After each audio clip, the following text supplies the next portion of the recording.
Welcome to the Dice are Good Bad Storytellers. My name is Jacob Schallenkamp, and I'm going to be starting this wonderful session of Remalin here.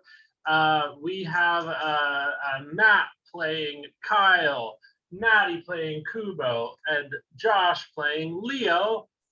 And let's just get right into it. As you left off last session, you tortured's a strong word. You led a it's interrogation. Come on. Interrogation. You strategically gave him bad information and sent him off in the wrong direction. You told him you were going up to the Vauchaline area. Is that correct? The nation of Vauchaline. So that's what he believes is telling you. And then you guys immediately about face and walked back to Purridge. And we're gonna kind of start in on this scene. I'm gonna give a little bit of entry into this. This is basically just like one day's hike, but I would love for everyone to make a Constitution saving throw, just flat, to represent your performance on this hike, because it is about like a solid 14 hours of walking. And let me know what you get there. Kubo got a 13. 13. And then when Kyle comes in. There we go. So Leo's age is actually kind of showing here, and he's kind of young and spry, but it is a full day march, just kind of through this bland, kind of unpleasant Torellan countryside. And in places it's very beautiful, every once in a while, but for the most part it's kind of grim. The skies are overcast. This entire nation's kind of in a nasty pallor. Yeah, kind of cursed. You finally get back into line of sight of this great coastal city of Purridge, and it kind of pulls it into sharper focus now of how incredible Purridge must have been long ago. And you can tell that, like, as you're looking at it, like, this used to be this noble castle, this noble fortress of a city on the coast. And like a battlement has completely been destroyed, like on one side, completely ruining the symmetry of the city's overlay. And like it's so obviously been just punished all over again. Slapped around. And like the population has been halved of this city. First with the big old scary octopus sea. Then when people realized they could go to Remalin and not live there anymore, the population halved again. And so the population has been dwindling in this city. But as you come up, you finally start to hit to like horse fields, and you start to get to more places where there's actually people living. And it's been a sweaty, long, unpleasant hike. I'm going to roll one for Odina here, actually. Odina's totally fine. Odina's kind of walking like a champ with you guys, but it's been hot and sweaty and sticky and unpleasant. And I'm gonna say you guys get back to basically like within a couple blocks of the train station. You guys managed to basically cover the route you came back from one direction. And at this time, it is sunset. It is late at night. The sun is going down as you are having this kind of exchange of words. What kind of like conversation would happen as you guys are walking along this distance? Are we able to see the station? Like you said, we're a couple of blocks? Yeah, I'm saying you guys see the station. You guys are like on a bluff overlooking it. And you guys, I kind of want to turn the time over to you. Like, what conversation would you be having? What plans would you be making? I feel like for a long time Kubo has dissociated, so upon like seeing that like you guys are actually making, I was like, oh thank God. With my con check, I'm gonna say Kyle's probably too winded or worn out to really be saying much. I feel like I would probably vaguely unintelligible grumbling under his breath. Lots of that. Yeah, blisters, hot, sticky, unpleasant. Leo and Odina are the only ones that are like still spry afterwards. Chilling. Yeah. Are the trains run? Like, will we know the train schedules? Like, would they run after hours? You would. It's unclear yet what the train stopped on the tracks. Did to the train schedule, whether there are huge delays or whether you could find a train on a different track out. Those are details you might have to investigate further. But there's definitely not any leaving until the morning at latest. So finding a place to stay might be one of your best moves right now. Do you guys think we should stealth? Do you feel like there'll be anybody left here on the prowl? Or do you feel like our lie would be good enough that we're comfortable here? Kyle's pissed and tired. He's just going straight to it. It's the one that we went to last time, but he's gonna, same basic area where he's seen them before. The good news Not putting in effort. is that everybody's disguise is different. So like. Oh, his is already different from what it was on the Exactly. town. So we're still like new people to this town, even though we've been here. So I feel like as Kyle, you march off grumpily and you're tired. Kubo's probably just shrugs and follows everybody else. Like, you guys try to go back to the original tavern, or you guys go to a different tavern? I think we're going to a different one, right? yeah. Yeah. Kubo, We're not being traced or whatever. Don't want to. Trying to get my 8 hours. You guys navigate through these cobblestone streets. It's smelly. It kind of smells like rotten salt water, if that's even a thing that could rot. As you walk along, and eventually you find an inn, and it's this one seems to have been built in the time between everyone fled to Remalin and the time between the black tentacles all took over the sea. And it's called the Black Sucker. Oh, and it's just this little tiny inn, and this decrepit old man is at the guest area as you come in. And he looks up and sees the four of you. Immediately just goes, "Oh, we have some tourists. How lovely!" Right.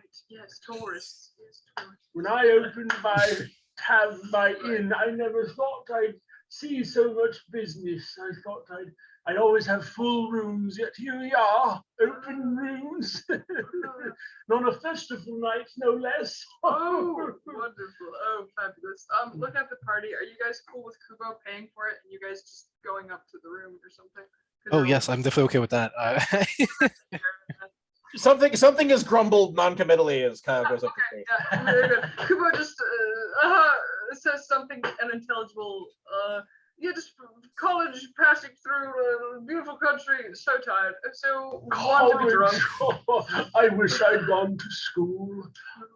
Yes, lovely. Well, in the morning we'll have biscuits. So that would be lovely. I'll make 4 extra ones, unless this youngster could handle a second. I could. I think I will, actually. Just as a heads up. He goes like, "Okay, I'll make 3 extra biscuits. I'll empty the coffers for you." And as you give him the gold, it's clear he's like, "Yes, investment made." Very happy. His prices are clearly a little outlandish, but so we'll talk about that. We have the funds. Yeah, you guys have scratch. I'm not gonna finicky you on that.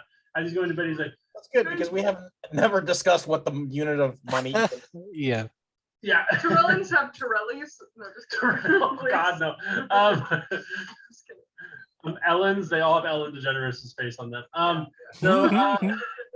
We gosh, I forgot the name as I looked at it. He goes, "May the gargle snap pass over you this night and tomorrow morning, and we'll all play canasta and some card games and stay inside tomorrow. How does that sound?" Period. He's only talking to you. Festival. I'm sorry. I must have slipped my mind. I'm so tired. Do you mind telling me again?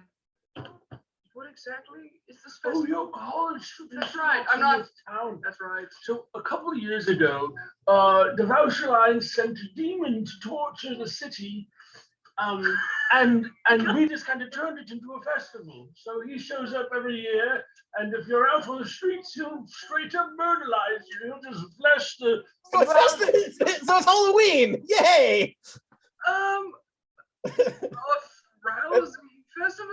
Do you have a bath here? Do you have a Oh bath? yes, we've got baths. Yes, Oh yes, God, yes. It's just thanks. once per day. It happened like 3 years ago, and he seems to come every year, all the year. Oh, So does we all he just now? stay inside. See, like not like garlic or anything. No, he just really doesn't like to see you. As Oh. long as you're inside, he doesn't get you. But if you're outside, he really does get you. He comes for you. Oh, good. So- I'm gonna goodbye. Goodbye. He leaves. As I come back to the room, Kubo tells everyone, yes, apparently there's like a festival.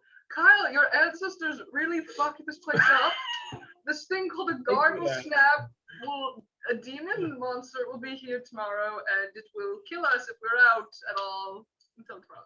So, fun fact, everyone. Do I know of any particular monsters that the Vauchalines like to sick on towns that they have contracts with or anything?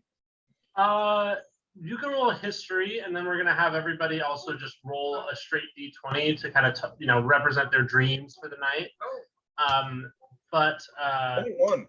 21. 13, that's good to know. With a 21, you know that a lot. Vauchalines are just kind of a smorgasbord of evil, bad shit. They are just kind of like, you don't know of any demonic ties they have implicitly, like the actual contracts they have. And so if this thing is actually a demon or not, there's not really any proof. More likely than not, it's some sort of weird flesh creature. That's kind of what your instinct tells you. But it's, this is like all could go on the stack of terrorization that the Vauchalines have done to the local countryside.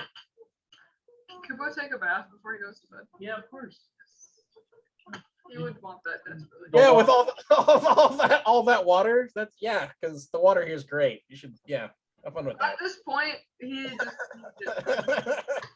I'm gonna say you deposit a large fortune, and this old man draws you a bath. large fortune. It's probably like expensive for Purge, but not expensive for Kubo. Yeah, no. I mean, totally. I mean, most other people would feel very uncomfortable spending that money, but not you. It's funny because I did like Tasha's head with it. So you get to have a bath. Everybody kind of relaxes and gets their long rest in. So now you want us to roll, right? Yeah, My roll face for those cleansing. dreams. These are just flat face D20. cleansing. Yeah, Leo. How do you have a skincare routine? I want to say, of course. Kubo kind of has one, but I feel like ever since everything has gone wrong, he like doesn't really stick to it anymore. 19 for Hey, I my have really dream. good news for my dream roll. Do you want to take a look at what I got? 3? Yeah, that's great. It's so That's good. really It's so great, guys. Love that. 19. 19, that's great. We just need one more from Leo. Is it a flat dream roll? Just a flat. This is not Okay. any skills. I got a 3. Got a 3. I got a 5. 5. I Interesting. might have nightmares. So we'll start with the best and go down here. Kyle, with a 19, you have dreams of Adlaria. You have dreams of a relationship with her, things going well, you guys actually enjoying life and not being con artists for a brief span of time. And I think that you don't get any implicit, like, you can tell this isn't a message from anybody. It's just a lucky dream after you've been exhausted from the hike. But the feeling that you get as you're coming out of it is there's no way she covered all this ground and didn't leave crumbs. You know what I mean? Like, even if she was dragged halfway across the nation, like, unless she was literally like tied up the entire time, she's left a crumb, she's left a note, she's left a sign. There's just no standard by which you find it. It's not like, look for the highest building in the city. Like, you don't have an established code for this new place you've never been at. Okay. And so that's what I'm going to offer you on that dream there. With a 5, Leo, you have a nightmare. Let me ask you this: what does Leo think of the Watchers? Does Leo think his Watcher summons are like creepy? Does he think they're really cool? Is he happy about them? What's his relationship to those? I would say creepy because they're unknown. There's not much information about them.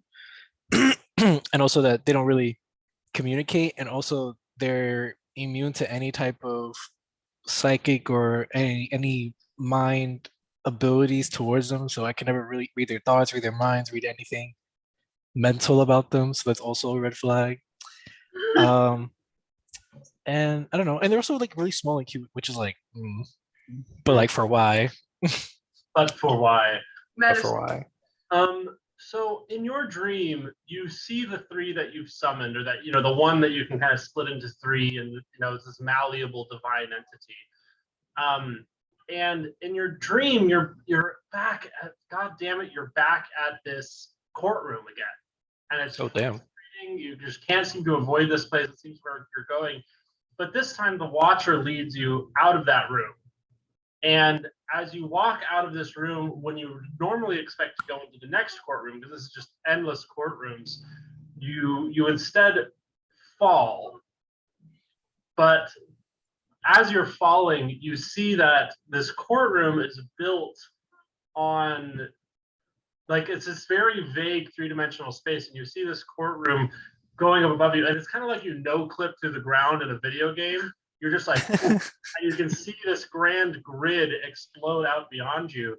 And you realize that outside of these courtrooms, there was something there already. There was something there before the courtrooms were there. And you realize, at first you think it's this wide sea of gray static. And then you slowly realize that they're all Watchers. And that's when you wake up. Jesus, okay. All right,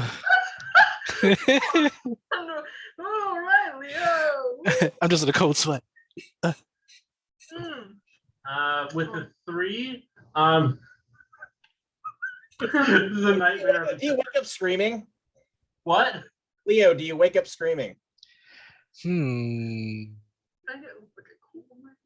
Yeah, also, yeah, that sounds. Yeah, I feel like it's a Leo thing. Yeah, and like a full panic. Just like on the wall with a broom. Keep it down. And I look around if the Watchers are looking at me.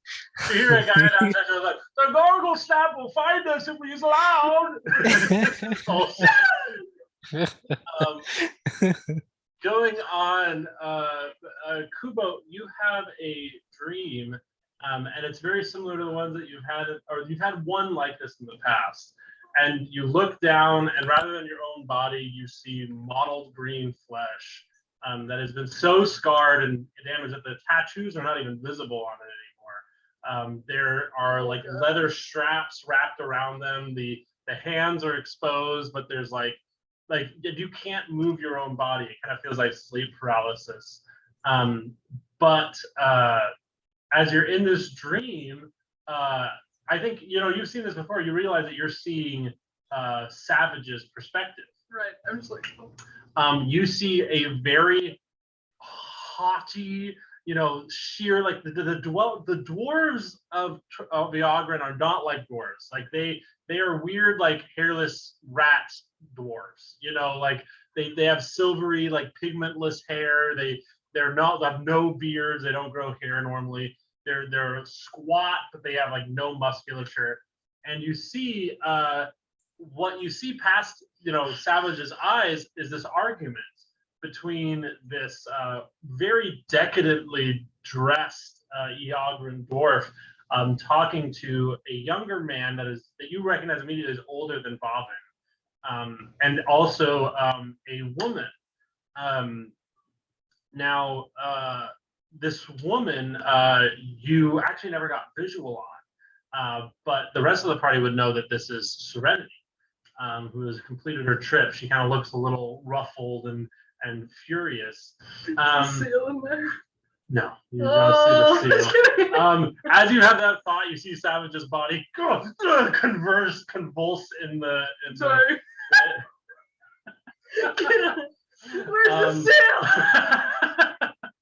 And you hear kind of a snippet of this conversation, and Trinity goes, "Oh, you those ruffians, you would not believe. One of them grabbed my hair and pulled him, and I tried to curse him, Father. I tried to curse him, but he was too strong, and I just was too unlucky at the time. Oh, Father." And the most opulently dressed orange goes like, yeah, well, honey, that's just something that happens sometimes with these. Sometimes people resolve them, and there's nothing you can really do about it. But we've got his brother, and so there's nothing they can do. You're safe. He kind of reaches over and pats your leg, and you feel the leg hit him, and he goes like, and then the elder brother that you don't know the name of right now, you hear him go like, "But yes, about that, father. You see, you've been spending an awful lot of time with the prisoner, and we wanted to see if you had any opinions on this force." And the father goes like, "No, you're not. Really, we're going to be fine. Don't even worry about none of that." And that's finally when you wake up, as he kind of says, "There's nothing As to worry he's about leaving, there." mentally screaming.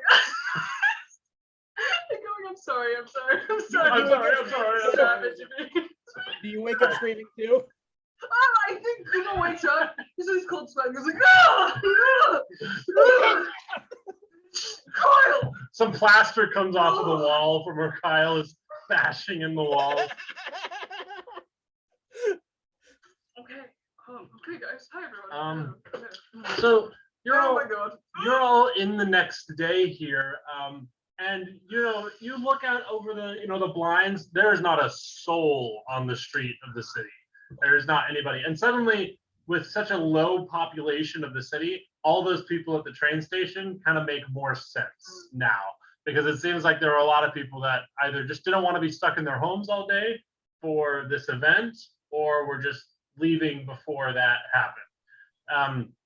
And the old man has sweet little biscuits. He has a small mountain of them, as you've given him a small fortune by staying here. He goes, "Well, I've got cards. I've got dice, if you like to play dice. And I have a little bit of booze. I like to keep it only for special occasions. But this is special, right? Friends for Gargle Snap." Do you mind, real quick, sir? I never got your name. I think I never got. Asking the DM a character's name is the biggest dick move you can make. Say that again. That asking the DM a character's name is the biggest dick move you can make. I'll come up with that. I gave him a silly name. Pillsbury. Pillsbury. If you don't mind for a moment, I'm just going Oh, to boy. my cohorts in private. We're just a little shy when it comes to Canasta. Oh, I understand.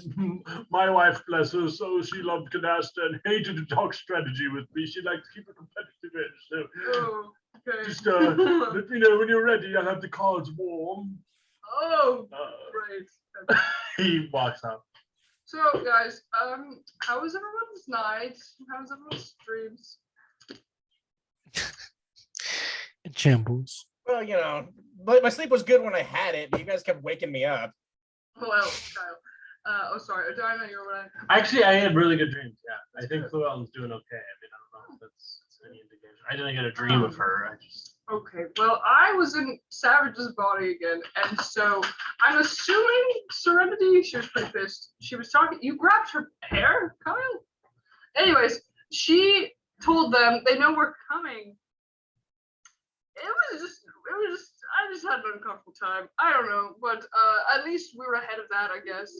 Now, when it comes to today, what about the Gargle Snap? Do you guys want to go kill it? I'm just a little bit tired, and by tired I mean anxious. The best thing that I like to do is kill friends. Just kidding. But I would like to. Maybe if we do something good for the town, maybe I don't know. What do you guys think? You can let me know too. I'm just in a crazy. I'm down to help repair some of the damage my family's done, but I actually need to do some shopping. Oh yeah, okay. Well, I guess in order to do shopping, I have to leave. So nice old man. I don't want to I mean, I'm gonna, but you could. He's not. I can't. He can't. I don't think he's gonna physically keep me inside. And I'm. Or maybe. Kyle's not really that concerned. No worries. All right. Well. Okay, guys, I'm down for whatever. I just want to throw that around, and I just had this really weird feeling. Like, it was just really weird to hear all of their voices. Like, I feel like after I saw Bob, I just had this mental picture of what they all sounded like, and it wasn't right. And it just really hit me in the weird way. And they touched me. They touched Sam. It was just really weird. I don't like it. I didn't like it. I don't like it. So He touched you. Like, Touched him. what do you touched mean? him. Like on his leg. And Kubo pats his inner thigh. This is kind of weird. I don't know. That kind, or like? Kubo redoes it again. He's like, it's more like a slap. I need some. Yeah. Let's go shopping. I could use some booze. Why don't we get booze? I would love booze. You get some booze. I'm gonna check out some tailors. Oh, for clothes. Okay. Tanners. Well, yeah. So I never got around to actually finishing it, but the short story I was writing with how Kyle met Adlyria was, it ends with her. She gave him his coat, so he's gonna go check there to see if that might be a place where she might have left messages. That's smart. That's the word. Has the option to get something there, something Thrive or whatever. I'm trying to find the names. I need to get more organized with my notes. So yeah, as you guys start to approach the door, Pillsbury comes up. He's like, no, I'm not going to let some of my guests die. Kubo goes up to him and puts his arms, hands on his shoulders, and is like, actually, I think he's gonna give him bless or something. But he's just gonna be like, Pillsbury, you've been so kind to us. We're just gonna go out. We'll be totally fine. And he blesses him and is like, have a great day. Sure. You can tell that he's not going to touch you to stop you from leaving, but he really doesn't want you to go. Does he react at all to being blessed? As you bless him, it kind of looks like it hurts him a little bit. He's like, but then like he seems to have a bit more of a spring in his step. Like he's a little bit like, okay, well. If anybody asks where you stayed last night, it wasn't my place. Just liability and all. Good. I go back to those notes. I hope that doesn't come back to bite us. Yeah. So. I just really like him. He's a nice old man. I don't know. I don't want him to die. Yeah. Gosh, I am so sorry. I just want to make sure I have those names down, and I've misplaced them. So you guys walk out, not a soul out here. As you start walking around to shops, you recognize that there are places to shop, but it's kind of impossible to tell which ones are just closed for today and which ones have been closed permanently. And so, frankly, as long as you don't run into the Gargle Snap, which, you have no idea where he is or what he could be doing, you could basically just kind of loot wherever you wanted. Not that there might not be anything good there. It's just like nobody is wanting to risk being outside today. There's just not enough of a risk. No one else loots. They're not like, they don't like live in their shops or anything like that. So they might live above them, but they're not like that's the thing, is it's a total crapshoot. Like if you knock down, you might see some guy like open their blinds and be like, go away, or nothing at all. Well, you had to go. We could head towards the tailor. I don't care. Yeah, look for like a tailor or tanner. Yeah, you guys investigate for a while. Can you look through here and find, there should be a place like right here that has the different names, Parvel and all them of the Argon dwarves. Ooh. I cannot find it. The names of all of the like. Yeah, I had it written down somewhere, and I'm not finding it. But it's Parvel, Serenity, Fester, Borosis, and Vespa. That's it, Borosis and Vespa. Wow, I actually remembered all of them. Yeah. So I recognize that the oldest boy there was Fester. Oh. Okay. Yeah. Awkward. So you guys explore the city. There's no activity here whatsoever. Can I get? Are you guys trying to be sneaky at all, or are you guys just walking around? As you guys I have my hat. What? I said I have my hat. Yes, doffing your hat. As you guys are walking around, doffing is taking it off. Well, I apologize. You're putting it on, doffing. Yeah, put it off on. As you guys are walking along, can I get a perception check from you, Leo, specifically? Oh, you wish for my eyes. Oh, me oh my. Perception. Perception. Oh wow, I really thought it was higher than that. Oh.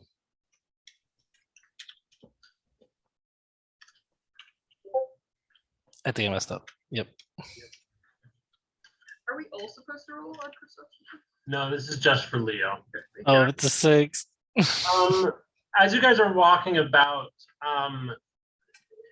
you don't even have to roll for this either, because like perception wise for everybody, you see that there are these heat blasted fiery parts of town where something or someone has cast a fireball or done some great damage to this city, but there's no indication of what or who did it. Nothing seems to be detecting you. And with that 6, your divine senses are out, and this place is just a soup. This place is just a soup of divine energy. Leo, you aren't able to feel any specific energy. But you guys go find this tailor shop. I'm gonna roll just a luck check. As you get to the door, do you guys try and knock and see if like they'll open for you if there's a person inside? Shaving a haircut. Shaving a haircut. There is no knock knock.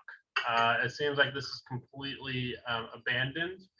But there are still goods inside. There are still, you can still see like a jacket or a hat or something like that. And if you were to pick the lock and get inside, you could investigate a little bit.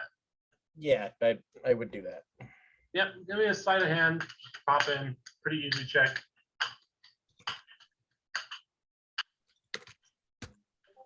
27. Ooh.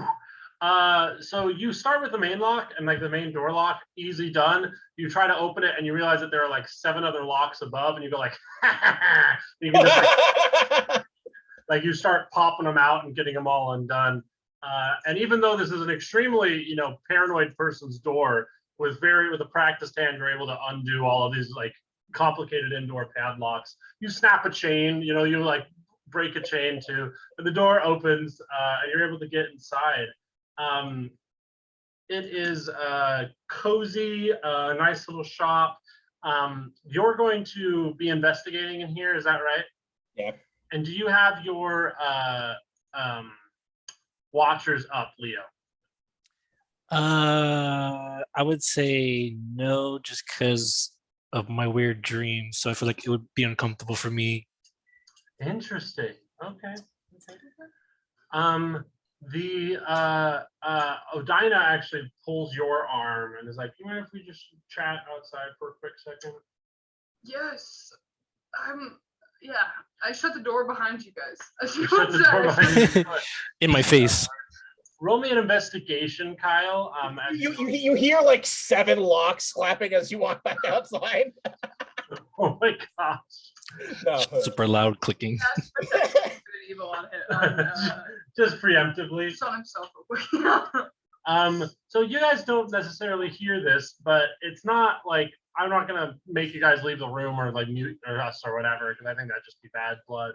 But Odina just kind of looks to you real quick and he goes like, "I just want you to know, my alliances are with you and Llewellyn, and then you as of right now. Like I love you, don't get me wrong, but like also like I'm here to get my mom out.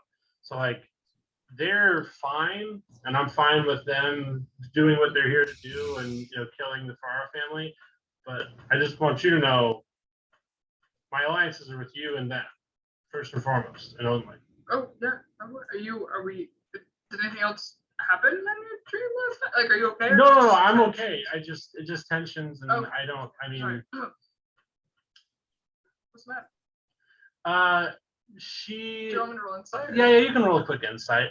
Roll me that investigation to Oh no, I only got Kyle. Wait, hold on. She's mad at you. She hates you. No, I'm just kidding. She's mad at you. She's upset. She despises you. Okay, you guys do your thing, and then Kubo will talk to her a little bit more. 16. So with a 16, Kyle, you investigate this shop. The thing that you realize a couple things. First off, this shop closed about a month ago, or about 3 weeks ago, more like. and it was robbed, but not by a robber. There's no sign of ingress. There's no sign of stuff. What you realize, and you kind of see a letter is a strong word, a document that was quickly produced that basically said that the assets of the shop were seized by the Iagran dwarves. And so basically, whoever was here, it was probably Serenity or one of the Iagran dwarves, just came in and legally robbed them blind.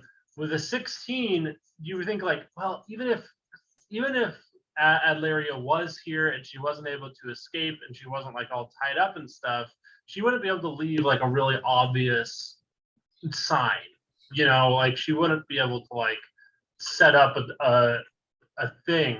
And so you recognize that this lines up that she may have passed through here, but with a 16, you aren't able to see any crumb.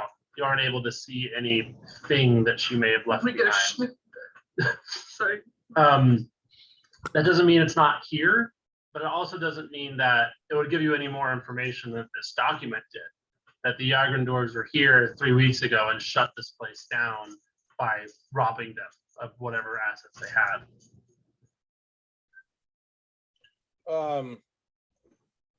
Is there stuff still left on the racks or anything like that? Is there any stuff still left, or is it like entirely gone?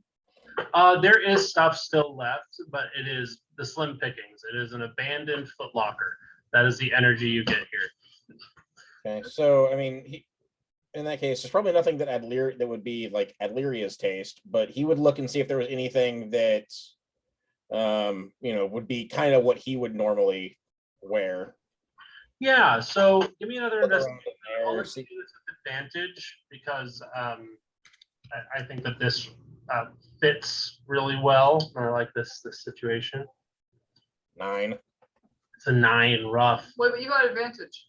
Yeah, even with advantage. Oh, damn. You scour the place. You find like a hat that, you know, is kind of off, but you may have bought it at one point. I'm gonna give this to you, but you're not missing out on anything. It is just this small of a clue.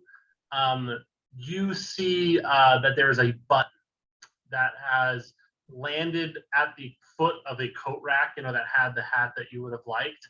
And as you pick it up and look at it, it's like a wash of memories. Like you remember being on dates or grabbing onto her coat during a heightened moment, and you remember seeing these kind of strange blue shell buttons.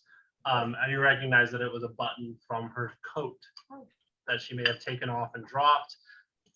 And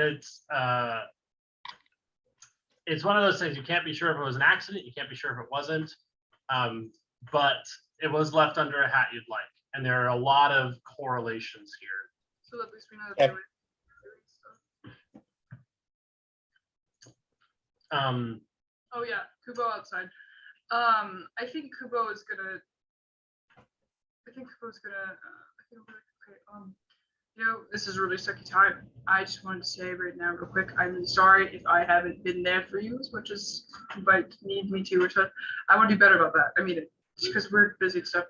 We're spies. We're fine. Okay, It's I'm just saying. no, really. Second of all, don't worry about it. Yeah, you are my priority here, getting to Llewellyn. I do admit I want to. The Trail of Savage just kind of really fucked me up. I feel like there's a lot going on that I don't understand, but I feel like this has been my thing. I'm not saying I need to help him. Maybe he's helping himself, but we can at least, I think we can rely on him a little. Like, I don't know if he'd outright help us, but I think maybe something he's doing, I'm not gonna lie, he was like tied up and stuff.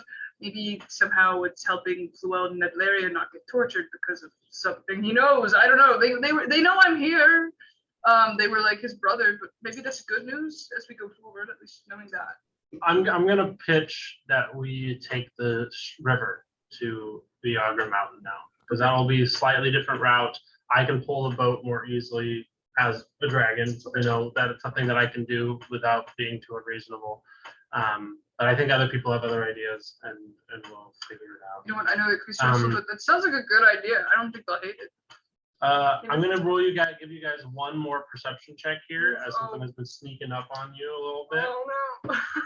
Um, Hey, but the good news is, man, I have that bless on or whatever. Perception from good and evil. Protection from good and Protection evil. from That's good. great. Everybody bless me all. Do I assist as well? You're inside with me. Yeah, you're assume. inside. Yeah, I wanted to see what you were doing, but then Oh, it Hey, was. And you were boring. I was waiting for Kubo's turn to be from the done. outside, that's it why. looks like I'm just shopping. I didn't say I was looking for clues about Lyria, so. Yeah. And I was gonna ask you what did you found though, but let me roll an investigation first. So I need you to make a dex save. Oh god. Okay, and wait, she's wait, gonna wait, make wait. one Just as so you know, well. if it's attacking me, it has disadvantage. Because of Because of protection. so it is not attacking you. This is a spell attack. Well, that's still. It's not if there's a save on it like that, it's not actually an attack roll, so it doesn't have to. Okay, all right. Mhm. Your dex save. Ooh. It's technically it's attacking a point within whatever the hell Kind it of is. 14 on your dex save. Yes. Okay.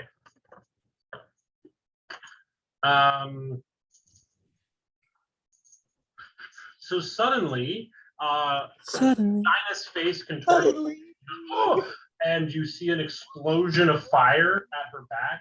Her wings erupt out, and she tries to block it, but it doesn't happen soon enough. And you are also engulfed in flame. Okay. Ba, ba, ba, ba, ba. Let's get this bread, everyone. Oh my god. Let me see. Oh wait, I have my stuff. You take 21 fire damage as a surprise round fireball lands on you. Baby, you're a fireball. That fucked me up. Hey team. Oh my god. I'm okay, kind of. That's Kind of. for everyone inside, I will say you do hear Kubo just like yelp, but like, oh man!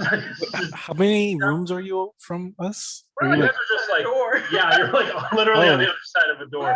okay. You guys I thought feel you were, like, heat many coming rooms. from the shop windows. Can I see out there? Is there like a window or Flash of light, yeah, flash of bright light as this fireball. can I see Kubo though?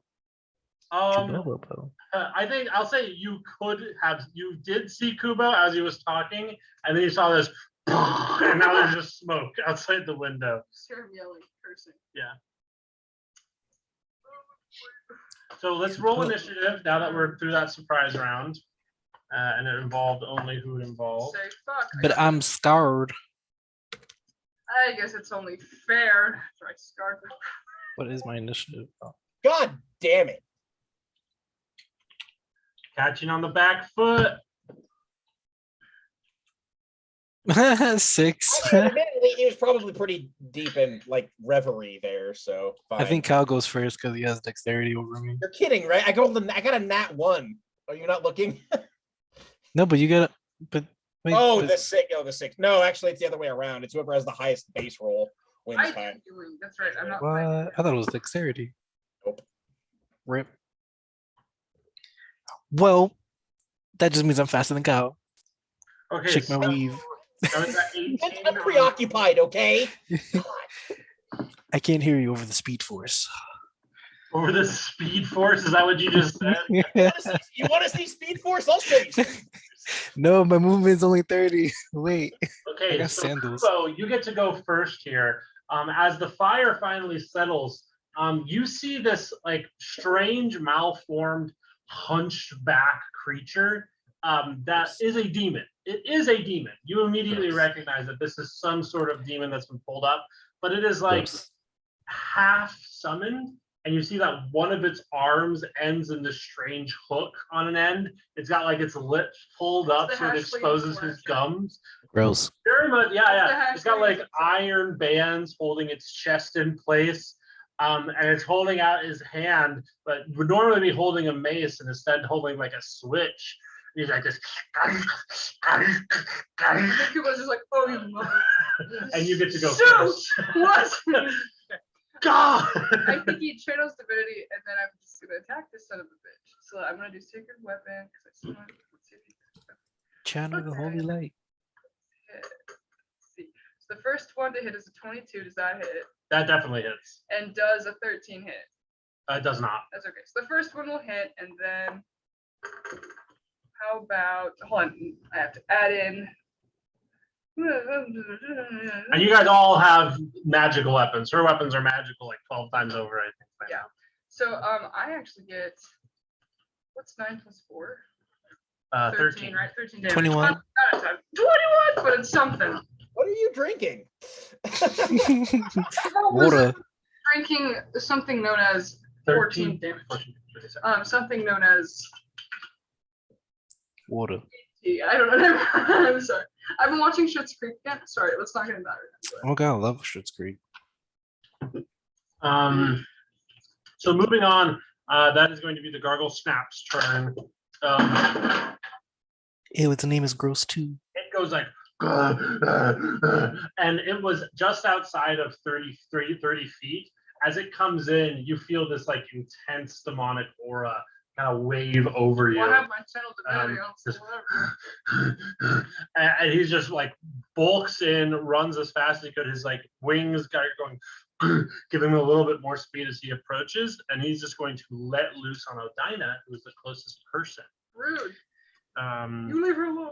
you Odina, leave her come back. alone. She can handle herself. You leave her alone. 18, that's a nat 1. Good for it.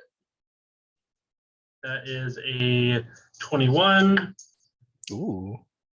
Fuck. That is a nat 20. Goodbye. And that is another nat 20. I swear to God. So now I've got to roll a bunch of damage dice. Is it over? You probably should have used your legendary thing on that fireball. Oh my god. I forgot I could do that. I get a Well, you legendary could. action. I have Oh. one sword right now. Let me go back and make sure I'm doing this right. It's my. Oh, from your I'm gonna save it in case it almost kills me. yeah. Exactly. So the bite that hits, or the claw that hits normally. Oh gosh, I'm so sorry. This thing is a little more to steer than I expected. Where- Just a death machine. That is 11. That is 19 damage on Odina. How is she feeling? Not great. Oh, And now we got the nat 20s to go through. Oh Ooh. Christ. Okay, I can help her. No whammies, no whammies. Oh, it does fire damage additionally. So 2d6 plus 8. So that is 4, 12. So, okay, I have one stored. Plus 66 fire damage. Damn. One stored. I have one stored. I have one stored. Is there anything I can do with my one legendary action right now to save her? Oh So there's 35 damage. So Baylor at us! my god. He's gonna kill her. I think. I don't. Well, 3d10 plus 8. These are all crits. These are all doing twice as much damage than they normally do on dice. rolled real These bad. last two. Well, he rolled well. So Bad that's for 12, 16, 24. And does she go down? I just. No, she doesn't go down. Let me see.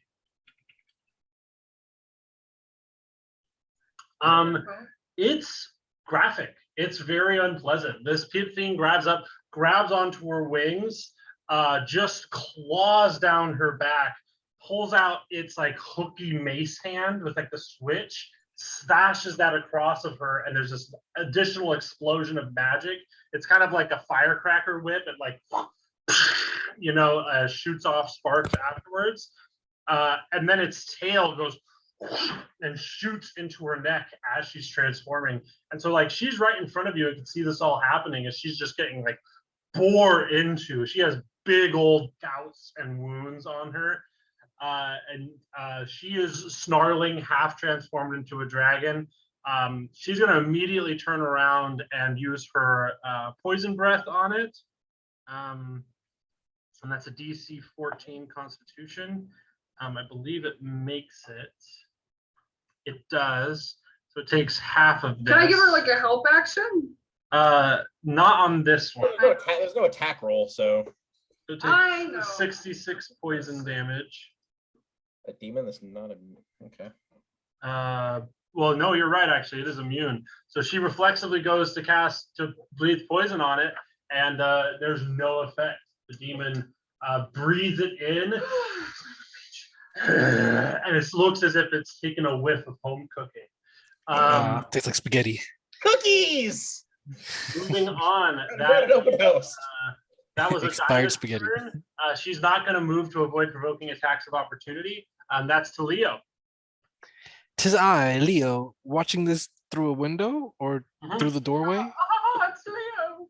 Is it a window? Okay. How far are they from? They're on the other side of a door with 7 locks on it. We're just right And outside. Kyle, Actually, relock it. I did clarify. I was kidding. Okay, you didn't actually realize. I was gonna say. I did clarify that immediately afterwards. oh, Why so don't I wait, do it? This is sort of community. so it's just closed. It's not locked at all. No, it's not locked at all. It's not locked. Okay, so first I shall. I don't remember if it's a bonus action or an action. I think it's a bonus action. Some of my things, some of my babies, my little children.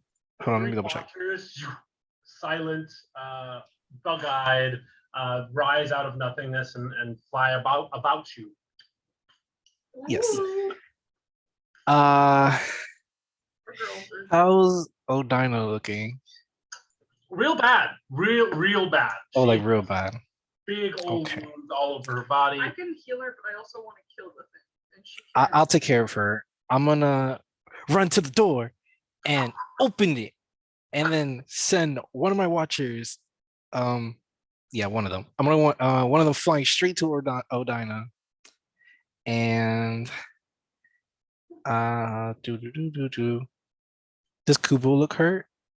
I am hurt, but if you want to use more heal, well, I'll if you can heal her and heal me, I'll take it. But if not, I can He looks singed, not hurt. He's So can I change that and send both instead of one? Yeah, you can send 2 of your watchers. Yeah. Okay, so I have one go to Odina, one go to Kubo, and then that's the end of my turn because I use my action to open the door. And for my summons, they move, and I'm gonna use their sacrifice ability, which is my screen just went black. no. Wait, my monitor just disconnected. Okay, wait, it's turning on. I'm sorry, wait, I'm here. Okay, sacrifice 2 per level. So Odina gets 9 HP and Kubo gets 9 HP, and I lose 32 HP for that. Oh God. Okay, we'll protect you. Oh, from the watchers or Well, from Leo personally? oh, the Watchers lose 32. Like they sacrifice their own life to heal others, but they lose more because of it. Wow. But things I gotta do. So you both gain 9. Black and white mist. So they're not dead. They just are. They're just hurt. Hurt. Okay, gotcha. Black mist sinks into you. You feel it. You're like, yeah, it feels. It smells good. Moving on. That's gonna be Kyle's turn. What? Oh, I can do. Quickly loads his revolver with some fancy bullets, and taking up a position beside the door, fires off a couple of shots from cover.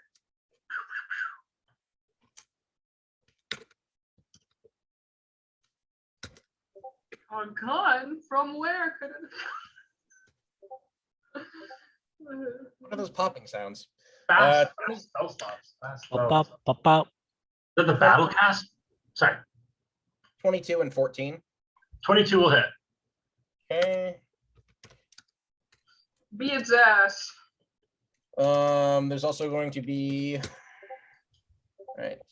I'm the smartest man here. Hold on. That is going to be 18 piercing and 6 acid.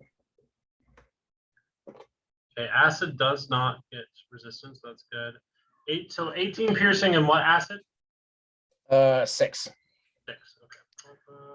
Yes. I can smite him. I think I can get him 48 extra. You shoot, one bullet sinks deep, and you see a festering wound appear where the bullet lands. The other one plinks harmlessly off of some of the metal cast iron that's set on its body. This thing is really struggling to exist. Leo, if you can roll me a religion. Aren't we all? Well, aren't we all? But then we're gonna go back up to the top initiative while you're rolling that, Leo. And Kubo is Yes. Pretty pissed. That's a 14.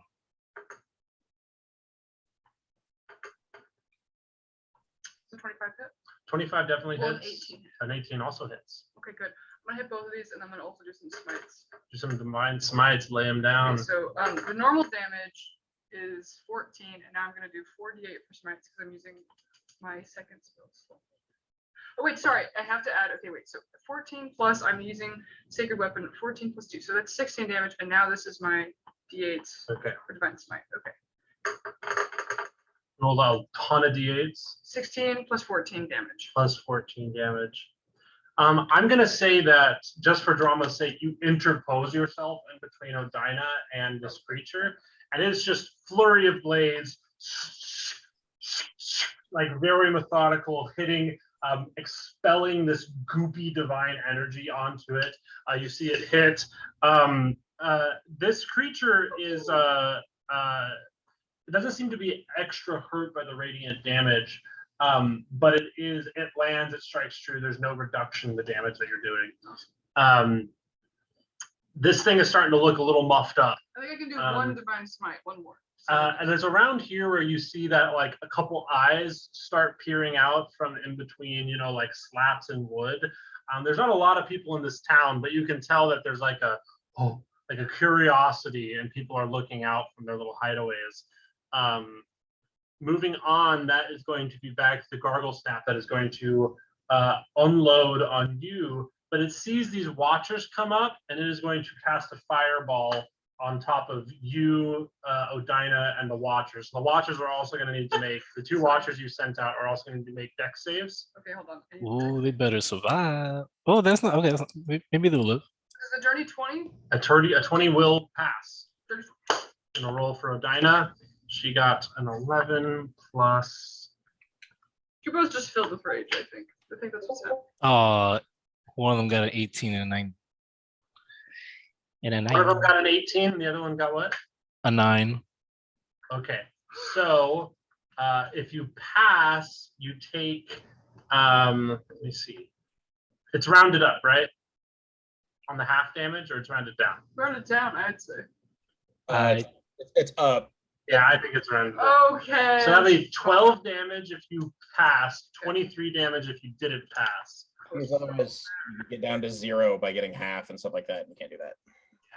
Okay, guys. I mean, come on, guys. Guys. So I take 38 in total. Holy shit. Yeah, between all of your creatures. Between everyone. So it's not Your all- HP? 38. Okay. They're still alive. Wow, great. You see the gargle snap, see the strange creatures, and he goes, and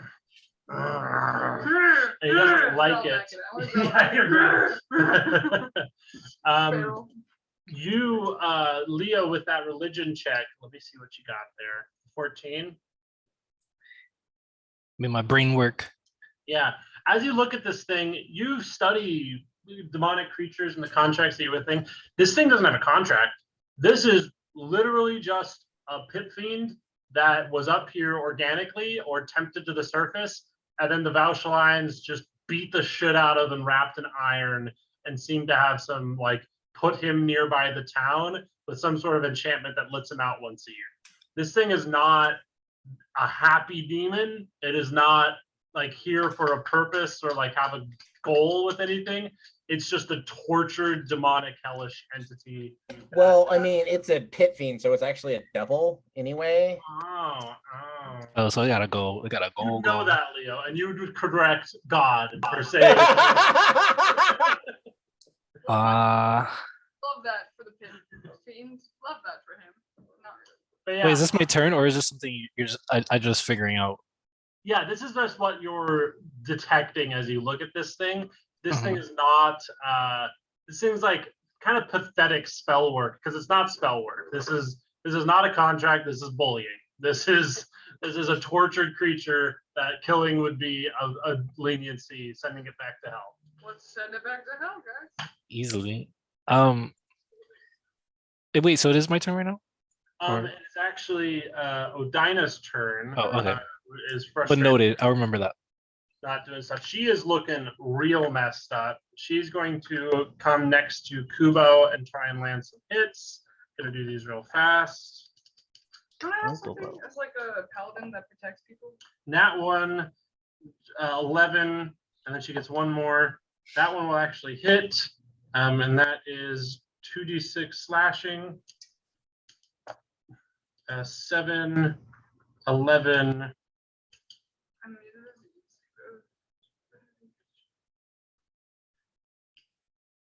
So she manages to get one cut in, but her injuries are showing. She got absolutely surprised. Hey, real and- quick, just so you know, everybody gets an aura protection when they're within 10 feet of me. Which gives them what? She gets a +2 to her saving. +2 throws. to saving throws. That's good to And know. no one it's within 10 feet of me can be charmed. Okay, I'm just like sounds going good. forward, she's in a good spot. We're me and Leo are like, we're half elves. Hey, that's so great. That's wonderful. I just want her to get extra saves on her saves because she might go down. Yeah. Now we are back to Leo. Tis I. Just Leo. Leo, King Leo. I'm kind of worried about my. I described fear aura, and then I didn't actually make you guys mechanically roll for it.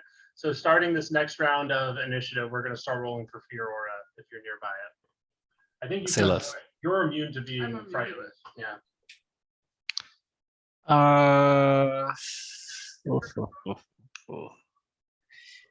Tis. So you're within 20 feet of the pit fiend as you start your turn. That matters. Oh, All right, I'm gonna run out there with my other watcher with me, and I try to get closer. I would say try to get 60 feet close to Odina, my two other watchers, and Kubo. And I'm gonna cast Masked Healing Word, aw. 4th level, so people can get some healings. Everybody get some healings. Right. Okay, that's 1d. And this is through your watchers, right? Or is this? Oh, this is through me. This is me. Like I'm going out there physically, and I'm gonna start casting mass healing words for all 3 of my watchers and Kubo and Ordina. Okay, yeah. I could pick up to 6 targets, so I picked those 5. Roll the health. Please. Something beautiful. Oh damn. Everybody gets 6 HP. Since those 6 HP goes to each of my creatures, it's actually 18 he gets back. Right? So at least that's beneficial, I guess. And my main action, what am I gonna do for my main action? I can't cast another spell. I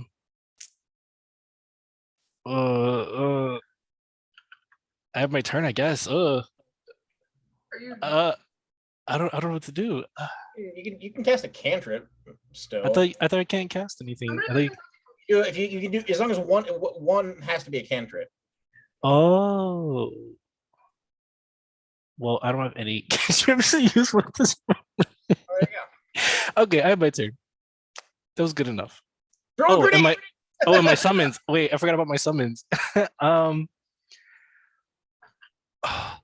gonna use them to.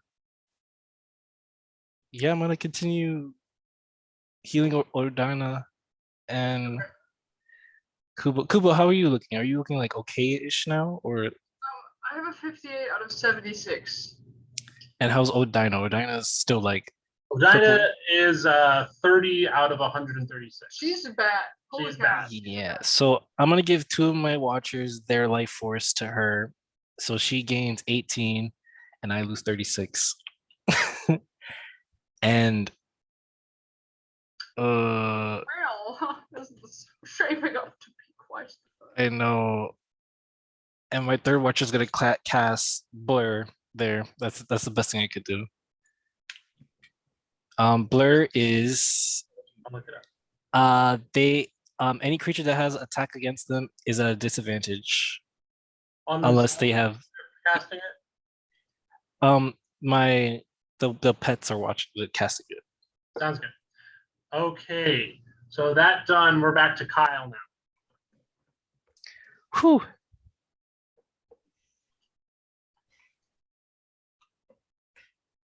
Huh.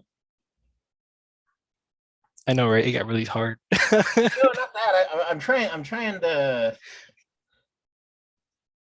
If you know, going inside is safe for it, or is makes you safe from it. What would happen if I forced it inside? Is what I'm trying to think. Well, do we want to start a fire in the town? It's already throwing fireballs around. If it wants to start a fire, I mean, it's gonna. I've been on a D&D table before where everybody accidentally burned the town down, so we can keep that energy if we want. Roll me an insight if you'd like, just to kind of get like a battlefield insight here. Yeah, let's. I don't know if I can land the spell anyway, but sure, why not? 8. That'll probably work on an 8. Yeah, this thing's not supposed to be indoors. If you bring it indoors, it might dissolve. I mean, that demons do that. But would it like be gone forever, or would it just come back next year? Oh, true. This is on an 8 insight. I'm just letting everybody at the table recognize that this is. We'll come back again next year. It's okay. The problem is the spell is the not spell is a Constitution save, so you probably wouldn't try and throw it on something that big anyway. But It's fabulous. I'm not hating. I just Yeah, I'll come back again next year. I don't mind. I want to take its head off its body and I want to spray it to the town. how far away is the pit fiend from the door? 15 feet from the door. Oh, the pit fiend? I'm going to say about 40 feet. If you're going to walk out and kind of get outside, you could be hitting 30. No, I'm good. You're safe. I have cover. Yeah, that's smart. No, you're doing good. Yeah. Yeah. So I guess I'm just gonna fire off a couple shots. Okay, sounds good. Hell yeah, brother.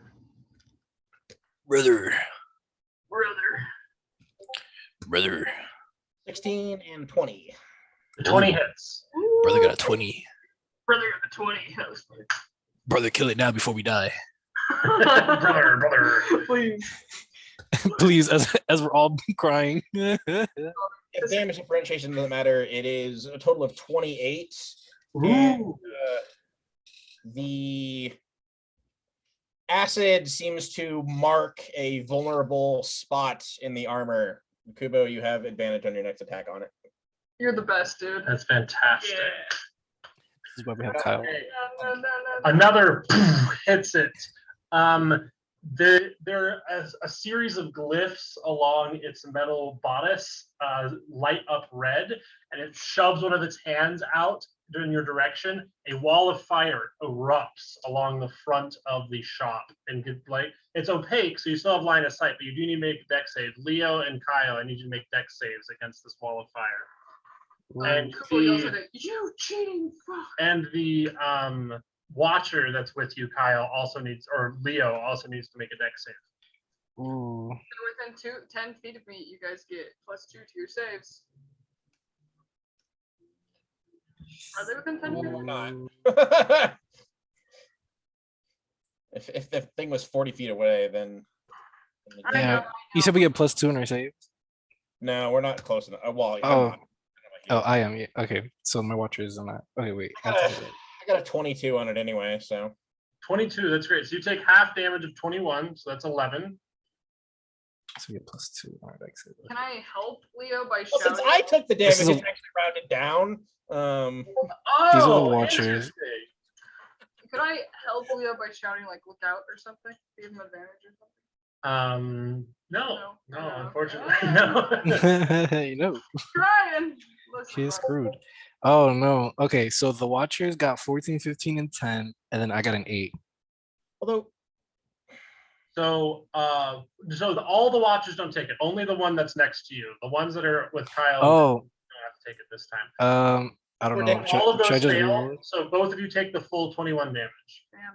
Kinda Oof. symbolic. And Are you so still up, Leo?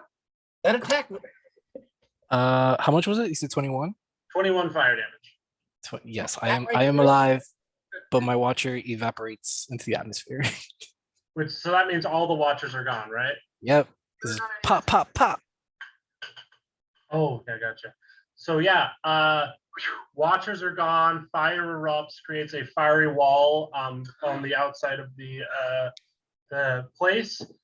Kubo, it is your turn, and I want to impress upon you this enormous framed thing. Fire, like there's all these shadows cast over it.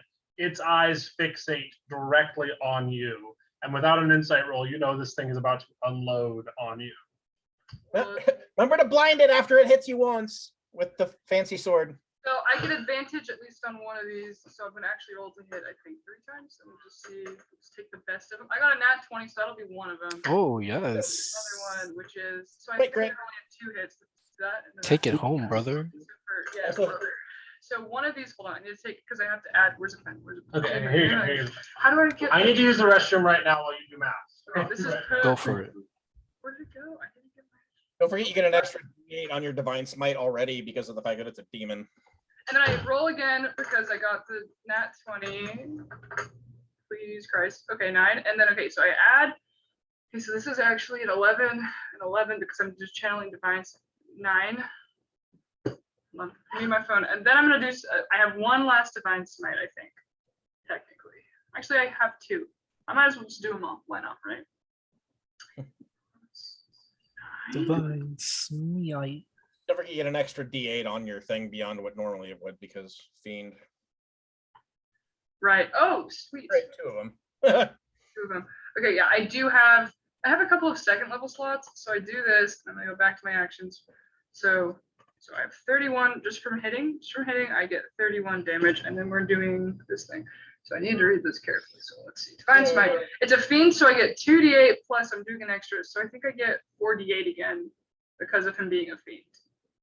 Yes. Well, so it's gonna be 48, and then it's gonna be doubled. So it's 8d8 for the crit, and then 48 for the other one if you're using a second level slot for both. Damn, I am. It'll be 12d8. So I do 2 48s, is what I'm hearing you say. No, you do 3 48s. It'd be a total of 12d8. I need to do, okay, give me, yeah, this is great. Yeah. Wow. Paladin crits are silly. That's why I'm giving you advantages. Good. Roll. Okay, guys, one more time. I have to add all these up.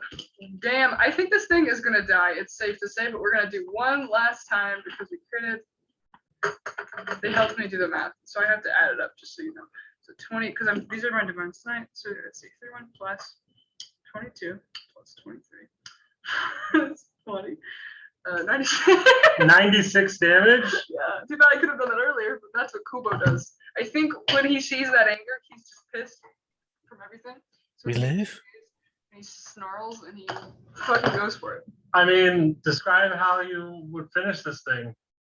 I think Kubo literally, like I think he meets its gaze, he snarls, he's filled with all that, divine energy that's messed up from his dad. And I think he just fucking goes to town with it and carves him the hell up. Okay, yeah.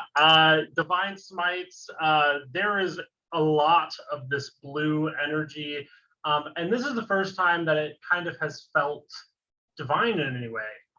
As it's actually carving into this specifically hellish entity, you sense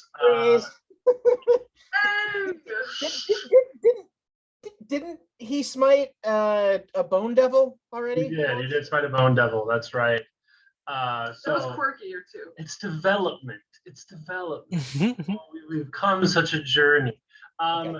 As you slice this creature's head off, you sense this strange peace go over its snarling face. It's like, and as you slice off its head, it just goes, and it seems to be very pleased with its slaying. The wall of fire evaporates. A lot of these fires die down from their hellishly like sustained burst. Yeah, this thing's head topples to the ground. It starts to deteriorate and rot very quickly. This demonic entity. Okay. Kubo puts his swords away. If it's okay for flavor and drama, I think his sky's turned off, or whatever, because it's like the picture or whatever. So he looks like his normal self, is what I'm trying to say. I think he's gonna pick up whatever's left, and I think he's gonna cheer. Yeah, you pick up the head. We snapped, the gargle snap. So sorry. Odina is like bleeding, like God. green blood, and she looks real bad. Here, let me lay hands on her. You guys took damage. Congratulations. That was more damage than I had taken in the entire campaign until now. I was over half. I'm gonna give Odina. Yeah, so heal her as we go, because we need to leave now. Period. I just lay on hands pool. I give her 20 health points. Is she looking any better? She's looking better. She's still real messed up. Same here. As you say that, Kyle, you see the first handful of people start to like experimentally walk out of their doors, and you hear a couple of people go, "Gargle! They got the gargle snapped." Yes. Like people start rushing out and are very, very pleased. There's like maybe 7 to 8 people that were just on the street alone, and there's like some soft clapping, like ooh. One of them has a rolling pin in their hands. What are you gonna do with that, Granny? Kill us? But yeah, as you say this, Kyle, the attention starts coming. Yeah. Like I said, we need to get out of here as quickly as we can. I throw the head at the crowd. I'm like, enjoy it, everyone. They go a little feral. They have it on a pike a little faster than you like. And that is raised up. Odina goes, are we flying out? I can do short distances. Can we? I pull out what looks like a cock gun and start patching up some wounds. It's just like. Yeah, you know, like the Going to do the river, everyone. That's not Kubo's voice, but I don't know how to find his voice right now. So. She wants to do the river. We can get to the river, and we can take that upstream if we find it. Resting, we can even figure 14 healing. Let's 14. I prefer not to fly. That's going to be visible from a long ways away. That's why I didn't suggest it before now. But yeah, if you river, fine. I don't care. We need to get out of here now. This is gonna attract way too much attention. Having killed something like this is not something like random passers through are gonna be able to do. So her wings explode out. Her draconic form still bleeding. She gets you all gathered up. Leo, your watchers were dispelled. You fly over to the mouth of this river area. And it's a pretty short jaunt, but as she drops, she probably morphs back. She's still, handling her wounds, but they're much better. She's much better healed. As you all sit down, what's going through Leo's mind as his summons were dispelled? I kind of want to get a check-in on Leo and his perception of the Pantheon. Well, I'm kind of satisfied on how long they've lasted. After I've been using them as like a blood bag to heal everybody else. So far, fine. They listened and obeyed, so I'm pretty well on that. And I'm concerned with my own life, so I'll cast Cure Wounds on myself, which will give me my 14 HP. Because I can give you 9 HP if you want, if anybody needs it. Nah, save your spell slots just in case. Save your Leon. Just in case we get shot from the sky or something crazy. Leon hands full. Yeah. Oh, it's healing hands. Yeah. Oh, we're good. Oh, healing hands. I can just do that once per sure. Oh, that's great. So, you all start to get ready. Odina is preparing to pull a boat a portion of the way upstream.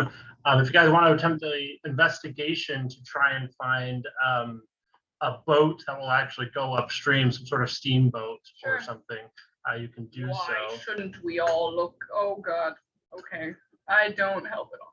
You don't even find rowboats. You No, don't- I don't. you struggle to find. I'm just like, oh guys, that normal was pretty boats. cool, wasn't it?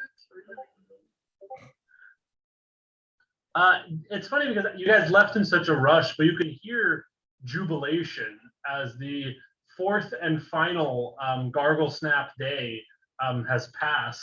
4 days. Fourth and final. No. I Oh. mean, this is the 4 fourth years. annual appearance of the Gargle Snap, and its last one as it was finally killed. And so let me check those investigation checks.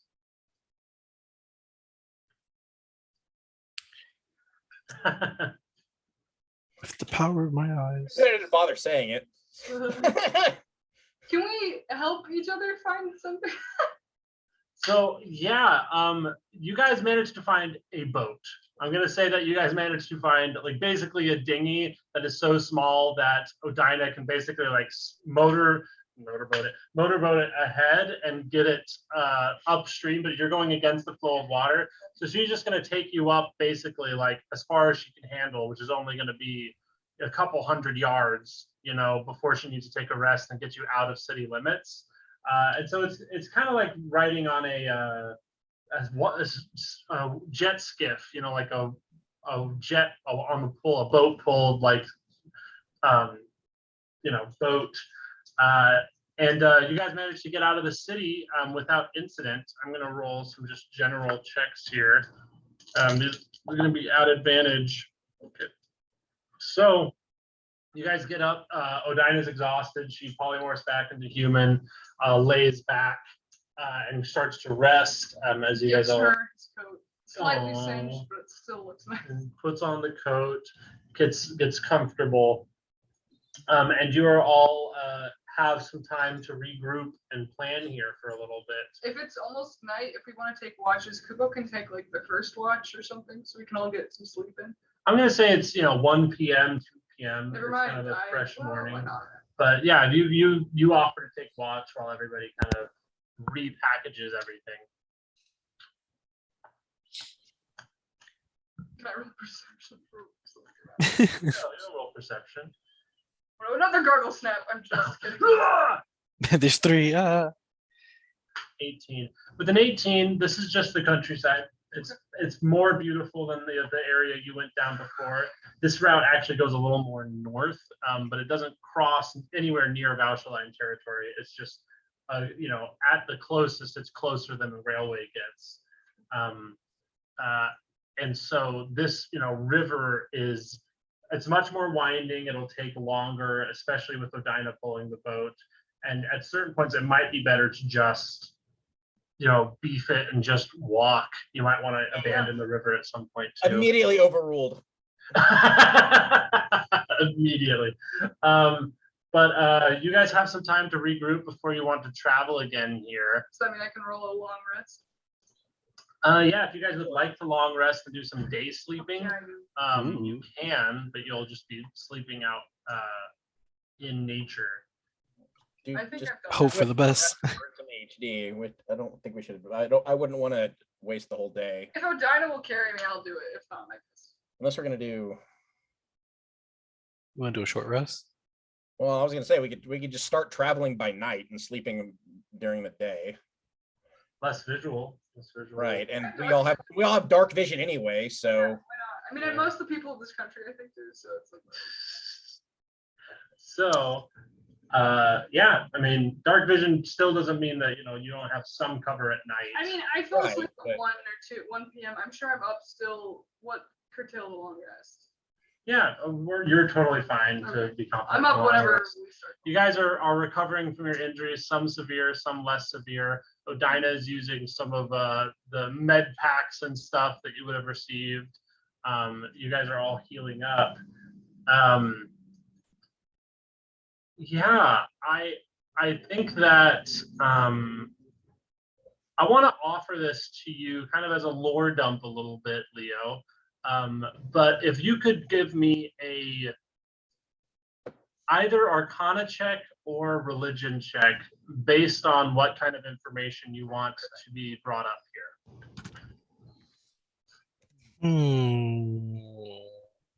I would say Arcana.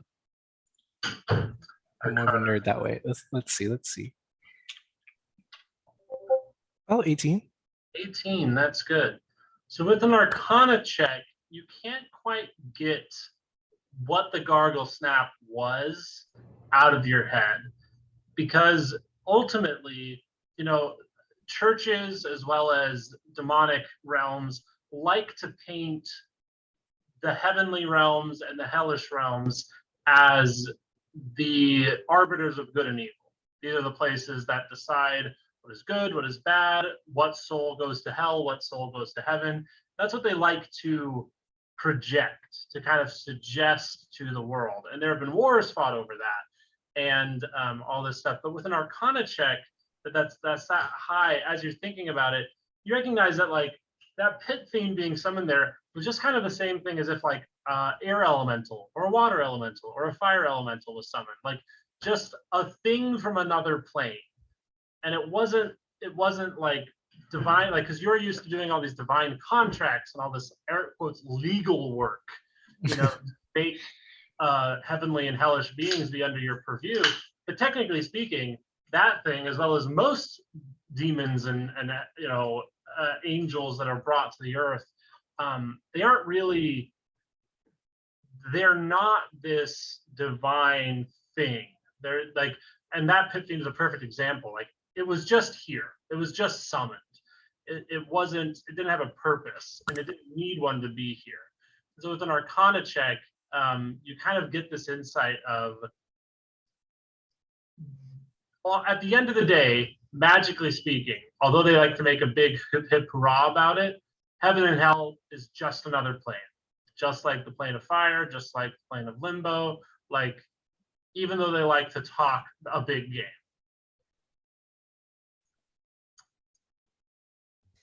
Yeah. Well, I don't know what to, Also, thinking back, I should have banished that creature. But anyways, I digress. Saber sucks, I'm- they're always supposed to go. Yeah, and I also have to think about those creatures I have to summon too, that I was told about, but I'm sorry. I don't know. I'm iffy on how Leo's mindset really is for this. Leo, are you gonna switch up your summons? I only could do that when I'm level up, sadly, and I can't summon them until we get like a full rest either. So. Do you want a long rest? Because I took a long rest. I can. Oh carry. no. Can I take a long rest while you're I carrying? think you Is guys that are- comfortable? I think the consensus is you're taking kind of a afternoon siesta, getting a long rest in, and then traveling on at night. Is that kind of what this has turned into? That's what I thought we had decided. Okay, Yeah. so long rest. So do get a long rest here. Honestly, I bet it feels really good after that fight. I guess for flavor, Kubo's happy to wake up and not have been suffered to being in Savage's body. It's like, oh, don't like that. Don't like that.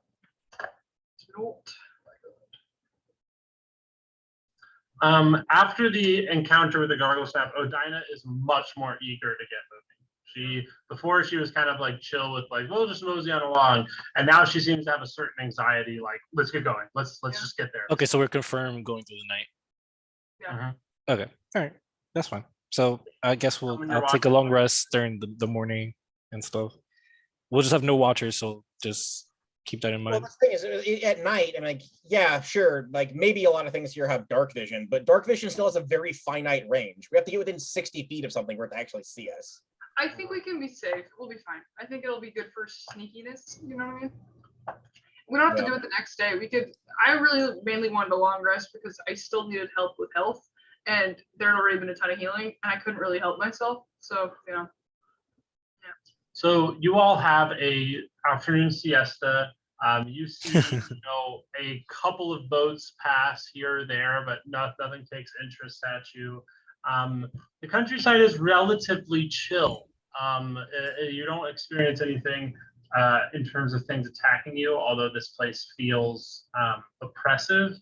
And every once in a while, you hear like a firework going off in the city, and it's kind of like they would have had a celebration the day after when the gargle snap finally went back to sleep, and they had all these fireworks planned. And there's kind of this awkward jump-started Now, just celebration now. where people are like, "Oh, the gargle snap is dead. Are you sure? Are we being tricked? No, see, we're walking around. It's not killing us. Oh, great!" There's his head on a stick. All of it. Yeah. Through them the skull. and it's in the city limits. So every once in a while you see a firework go off. You see, the people of Courage are not so downtrodden. They don't know when to celebrate. But you guys got out of there before the celebration started, which is probably a safe move, all things considered. I think while we start walking in that night, I think Kubo would say that he is. I honestly think that he's just happy that the team did something nice for this area as best as they could without blowing their cover. I don't know. Especially after like how horrible it is to live there. It's nice that they're not like afraid of being murdered. Is valid. All right. Well, I think now I'm okay to just kind of do this as a general time passage. I don't want to force us to really drag out this process between here to the Iron Mountains. So I think we're going to do some synopsis rolls here where we kind of roll. I'm going to say, taking this route, unless plans change, it's going to take it is 14 hours by train. I'll say it takes about 4 days to get this travel as by this way all the way to the Iron Mountains or the foot of the Iron Mountains. And so I want everybody to roll me, and it matters what order they are. Constitutions, we'll do survival checks. Excuse me, survival checks is more appropriate. Ooh, am I good? Nope. So I had your Constitution. Yeah. 13. And we're doing them. Sorry, survival. 7. 17. Here we go. Kyle's carrying me. No, I'm not. Trust me, I'm not. You don't hold my hand. Why can't we Be friends. Okay, so now we're getting round 2, another set of survival checks. We're going to do this 3 more times, and I'm listening. I'm writing them down as I get them. Please be better. I only got a 6 on the survival check. 10. 12. Kubo has like diarrhea or something. It's the berries you've been eating. Yeah, dysentery, getting Oregon Trail PTSD flashbacks. He has to like cleanse himself with a restoration. Okay, round 3. Oh god. And 11. 15. Am I gonna pass out? 5. Yikes. Dysentery. I give you a restoration. And you Right? You get a dysentery. You get a dysentery. Everybody gets a dysentery. I'm just Okay, overheating. last one. Oh, okay. Part of the cards. Oh, my screen went black. That's not a good sign. start throwing up blood. I got a 5 this time. I got whatever Leo got when I tried to help him. Oh, I got a 12. I play with. I give a rattlesnake a hug. So we're about an hour and a half in. I want to go the full 3 hours, but if it's 3 hours, I like to have a break. So I'm going to give us a quick 5-10 minute break. Go get a drink, take care of yourselves. We're going to come back. I'm going to use that time to interpret these I'm roles. so afraid.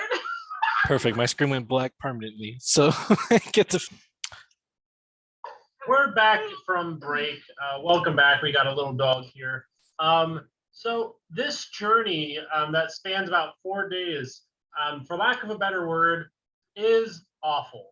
It is traversing a muggy, swampy river against the flow of the river, which is not fun. It's just hard, arduous work. It just is really pushing against nature. Odina has to make several Constitution saving throws and manages to push through to help you guys get through yucky parts, but she is not pleased.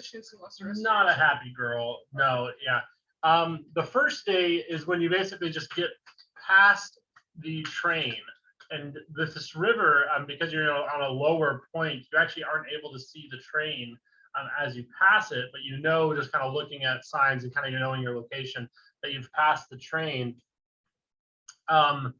Leo, this sucks. This is a bad day for you. And this is just obnoxious. I think this is very much Oregon Trail vibes, where you guys are definitely heroes. You're definitely strong and good, but you just get bad diarrhea. You just have a bad this is just debasing, humanizing. You are a demon, the world, and going on the second day, the next town over, and the only town between the Iagrin Mountains and Courage, is this little town called Port Chal. And as you start to approach that, you do find a small market that does have fish. Both you and Odina think it's going to be so cute, and you guys both get some fish from this market to have a good time. I mean, it's salted. How could it be bad? It's clearly salted fish. It's preserved in salt. That means it's safe. Cook it just in case. And Odina's no, that's not authentic. It's not authentic Torellan fish. You guys both eat it. You guys both got a 6 that day. Do I have to use less restoration on us both? I think you do. You don't need to do that to get over it, but it is still a thing. And Odina is a poisonous dragon, and so she truly nuked her own stomach with this fish. Salted We're fish. fucking her up on this trip. Yeah, you guys, and vomit, diarrhea, bad time, slows down the traveling. Pissing, shitting, crying. Pissing, shitting, crying. Poop and crying. Oh. Poop and crying. The third day, now you've passed Port Chal. Now there's this just long scrub brush distance. This is where you guys finally decide to give up on the river because you'll need to travel directly and toward, travel on foot to get to the Iagrin Mountains. And this day, I'm sorry I'm not making you roll for this. Leo, you just find yourself in some biting metal. You just get a bad itchy rash. It is not a good time. Wait, what do you mean biting metal? Like I'm biting metal? No, so you got a poison ivy rash, basically. Oh. A real nasty poison ivy rash. Again, you're able to resolve it with less restoration to avoid any ill effects, but it's a bad time. This is a nasty, unpleasant landscape. I'm only punishing things that went down below 10, so you know. And it's at the end of this day that you can finally see the Iagrin Mountains, over the bluffs and all the, distance of air between you and them. And they're gorgeous. Next day of travel, you get close within, and you guys finally hit a point where it's okay, we're going to make camp and figure out how we approach the thing. Kyle, you drop your bag, you hear a rattlesnake whip, and you immediately get bit on the thigh as it shoots up. Lots of blood throw between the fly, and we are going to go in media res. You are actively being poisoned by some terrifying snake. And you feel it bite on your inner thigh. You immediately feel woozy, and a snake flies off. And Odina goes, "What just happened? What just happened?" Kyle, are you okay? I don't know. Insta death. Was that a snake? I heard rattlings. It was I don't know, it was some sort of tubular creature. I don't know. I got a really bad survival check. I don't know. I thought it was a dog. I don't know. I don't know animals. I have 2 of them. Well, just in case it's bad for me, I guess I'll. Kubo does a weird eyes, a swirl a bit of that in your direction. And there's some black poopy energy that I have drugs. I'm fine. I've done it. Definitely have that. Splash drugs. It's a mess. We don't want you to die. You feel a little loopy, and so I'm gonna say for the next day. Again, you guys are spies. You're prepared to traverse this area. But you do have rattlesnake venom in your system, even if it is being actively counteracted both by magic we have to help and carry potions. No, I mean, it might not be that serious. Lesser restoration cures it, but for yeah, funness. So it's a nasty bite. You can tell you got a good dose of venom. We'll give him another Arcadia. And you guys are overlooking a bluff. Now, to describe the Iagran Mountains, they're made out of that rock that it's clear this was at one time a volcanic structure. And so, it's a basalt. There's very like cubic structures in the mountainside and the cliffs. It looks very much like this thing comes off. The rock cuts a very specific way. And so the mountains do not look like soft and angled with dirt. They have a strange angularness to them, a strange like black. Yeah, good save. Yeah, can't have the dog eat that. Has like has like a Lysol spray can that she's chewing on. She'll need a lesser restoration. But you guys finally get to here. You see a caravan coming from the north. You guys are on an upper bluff. And Kyle, you've spent your life kind of in a certain level of fear of these people. You recognize it immediately to be a Vauchaline carriage. This is a Vauchaline carriage and whole entourage. There's about 4 different carriages, foot soldiers walking along it, and they are making their presence known to the Iagran Mountain.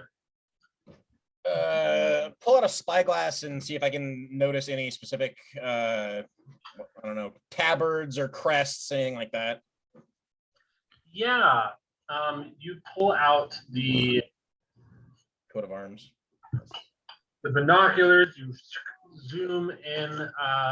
You just roll me a perception check here to kind of spy in on that. Odina, kind of relaxes and lays back as you guys decide on your plan. Now, something you'd know both from your research as well as, just looking at this, technically speaking, the Iagran Mountains are a quarantine zone, both politically as well as like internationally. The fact that, but it's long been kind of a overlooked regulation. The Iagran dwarves aren't supposed to be in Sheen City. They're not even supposed to be in Remalin. But the fact that they are a powerful, magical family in a country means that they get to just sidestep all of those laws as they are originally put into place 20, 30 years ago when this great war happened. And so this entourage is on its face going to visit their Iagran relatives where they can, come to the foot of the mountain and say hello, kind of like visiting hours. But that auspice has long since been abandoned, and they're just experimenting. They're just coming up and visiting and going to go into the mountain. Give me 1 second. I might need to say this. Hello, this is Jacob. I'm going to pause the recording.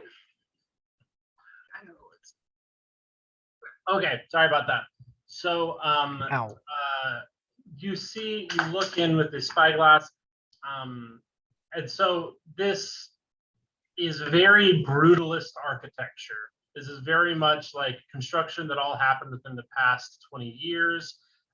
But you get the feeling that even Iagran, architecture from before was concrete, unfeeling, flat, more about function than, auspice. And scale is how they show their power, not ornamentation.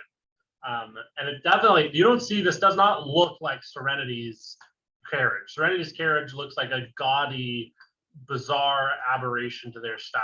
It looks like, for the most part, the Iagran dwarves are brutal utilitarians. And you see this like governmental building, and you recognize that there are a couple ways in. You could attempt to smuggle yourself in through the front door. You could try and get onto the mountain and find some inlet in, some secret door. You would have to search, and that would probably be the most labor intensive. And there, you could even get to know the locals outside of the mountain and see if they knew of a way in. Should we do that? Like, I mean, you're here to kill them, but like, isn't it kind of tall to just go in and kill like all 5 of them? I think everybody's thinking here as we're looking over it. With that 10 on a perception check, The carriages are closed. You can only really see the foot soldiers on front. You don't know if there's a high priority target or a Vauchaline that would be worth your energy to kill. But you know they're Vauchaline, and you know that that means that if they were to detect that you were Sue Vauchaline, they would kill Yeah.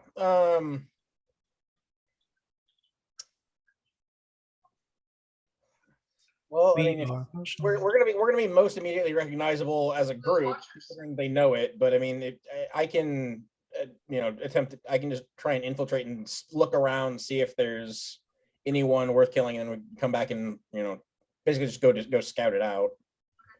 Yeah. Leo, do you also want to like send your watchers out? You don't have to. I'm just curious. I don't know. We can't hear you, Leo, if you're trying to talk. Oh, what happened? I didn't I hear. Kubo was like, do you want to send out your watchers maybe to do some reconnaissance or something? I didn't have the full, remember the full rest thing? Oh, we did take a full rest. But I thought because of the condition of my low numbers, I didn't get that was still like several days ago. Your last one was. You're fine to have your watchers back. Oh, perfect. So then, yes, I'll definitely summon my watchers. Gotcha. Okay, so you got a 10 on the perception. I want you to roll a perception for me as well, Leo, for your watchers. And Kyle, you're disguising yourself and trying to infiltrate on foot, just walking up. Well, no, I'm going. I'm doing full on invisibility on this one. I'm not screwing around with Vauchalines. Sounds good. So you go full invisible. You go forward. That gives you an hour of invisibility. Is that right? I thought it was 10 minutes, but let me check. Okay. I only got a 60. If the watchers are going to, if something bad were to happen, I guess we would know. Okay. Yeah. Only one. What was that? I dropped this little metal thing. Sorry. Plastic thing. Yeah, concentration up to an hour. Yeah, an hour. Okay. So with a 16 on your watchers, you send them out. They all float out and kind of report back at the edge of your range. Are you mostly focusing on around the Agron Mountain, or are you also like checking out the landscape and the area nearby? I think they would just be focused only on Agron Mountain. Okay. Not like. So as Kyle, you follow Kyle, you watch him. Kyle, you get in as reasonably close as you can until you use an invisibility, save as long a timer as you can. And are you approaching the caravan or the building that the caravan is kind of undocking at? Caravan first. Caravan first. Okay. So you invisible. You walk up, kind of meet the caravan as it's parking to go into this building and kind of resolve itself. Gosh,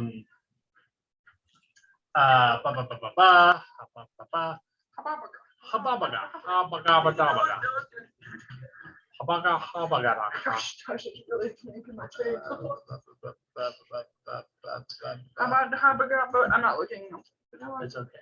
It's like, I just want to make sure Fine, Tosh, I'm not. that I am honoring this.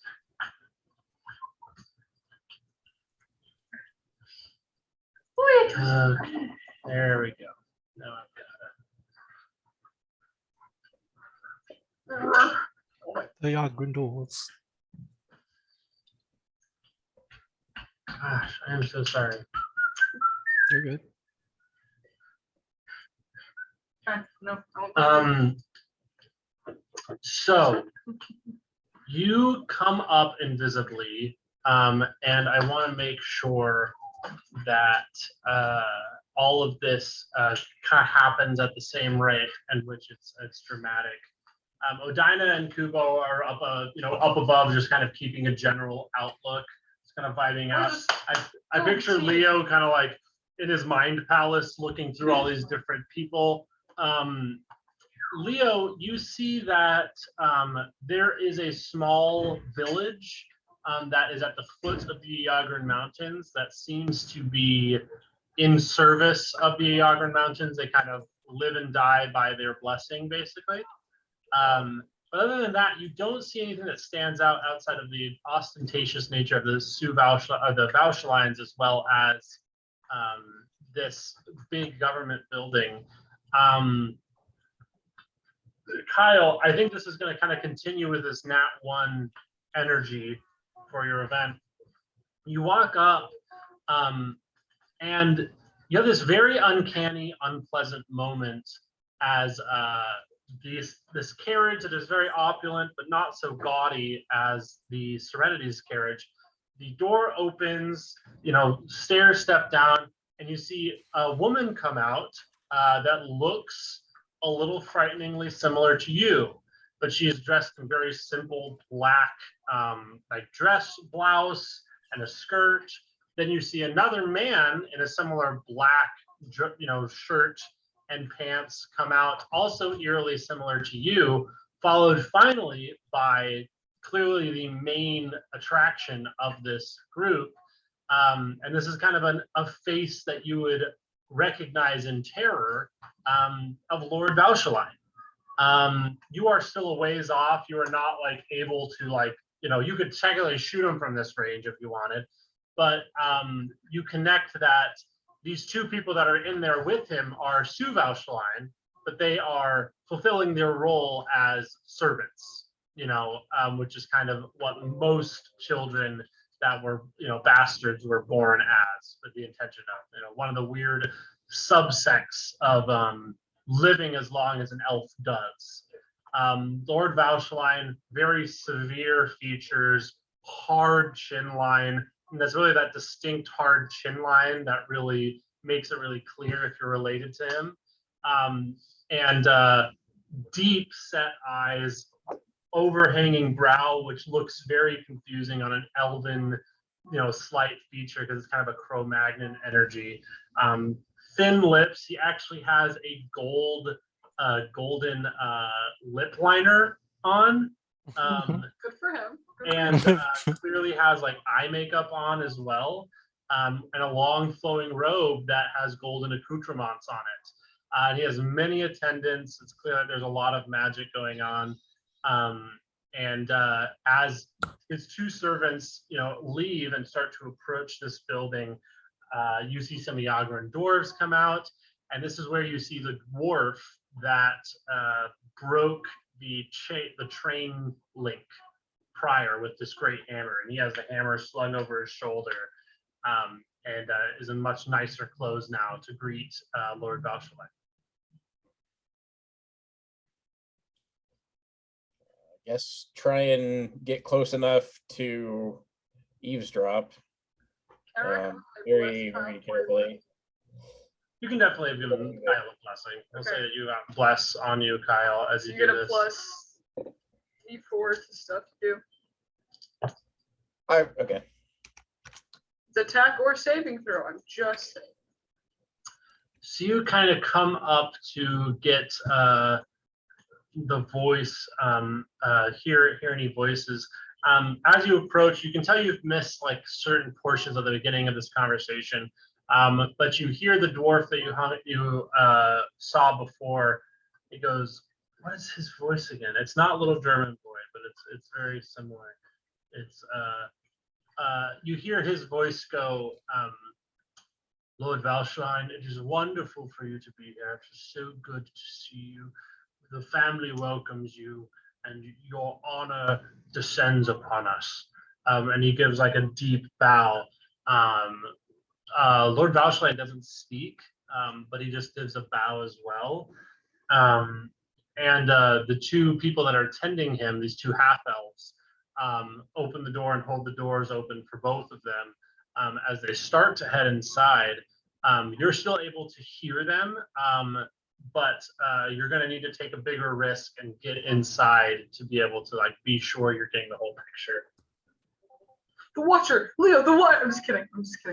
The wires. The door. 23.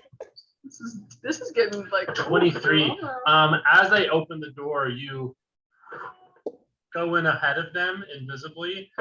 You're able to very easily walk inside. So you sneak in, you find a corner of the room. It's kind of like a prison room, like a prison interview room. And it's clear that at one point this was meant to be like only one person can over here, but the regulatory body that was supposed to maintain that has long since been disbanded.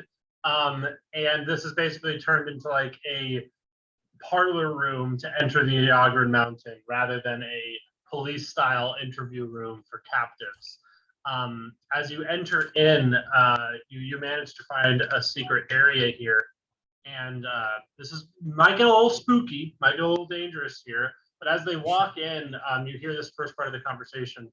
Lord Bauschlein speaks and goes, "Yes, well, I understand that Pavel is acting strangely, and that is not like him. So I thought I'd come in and check on my old friend."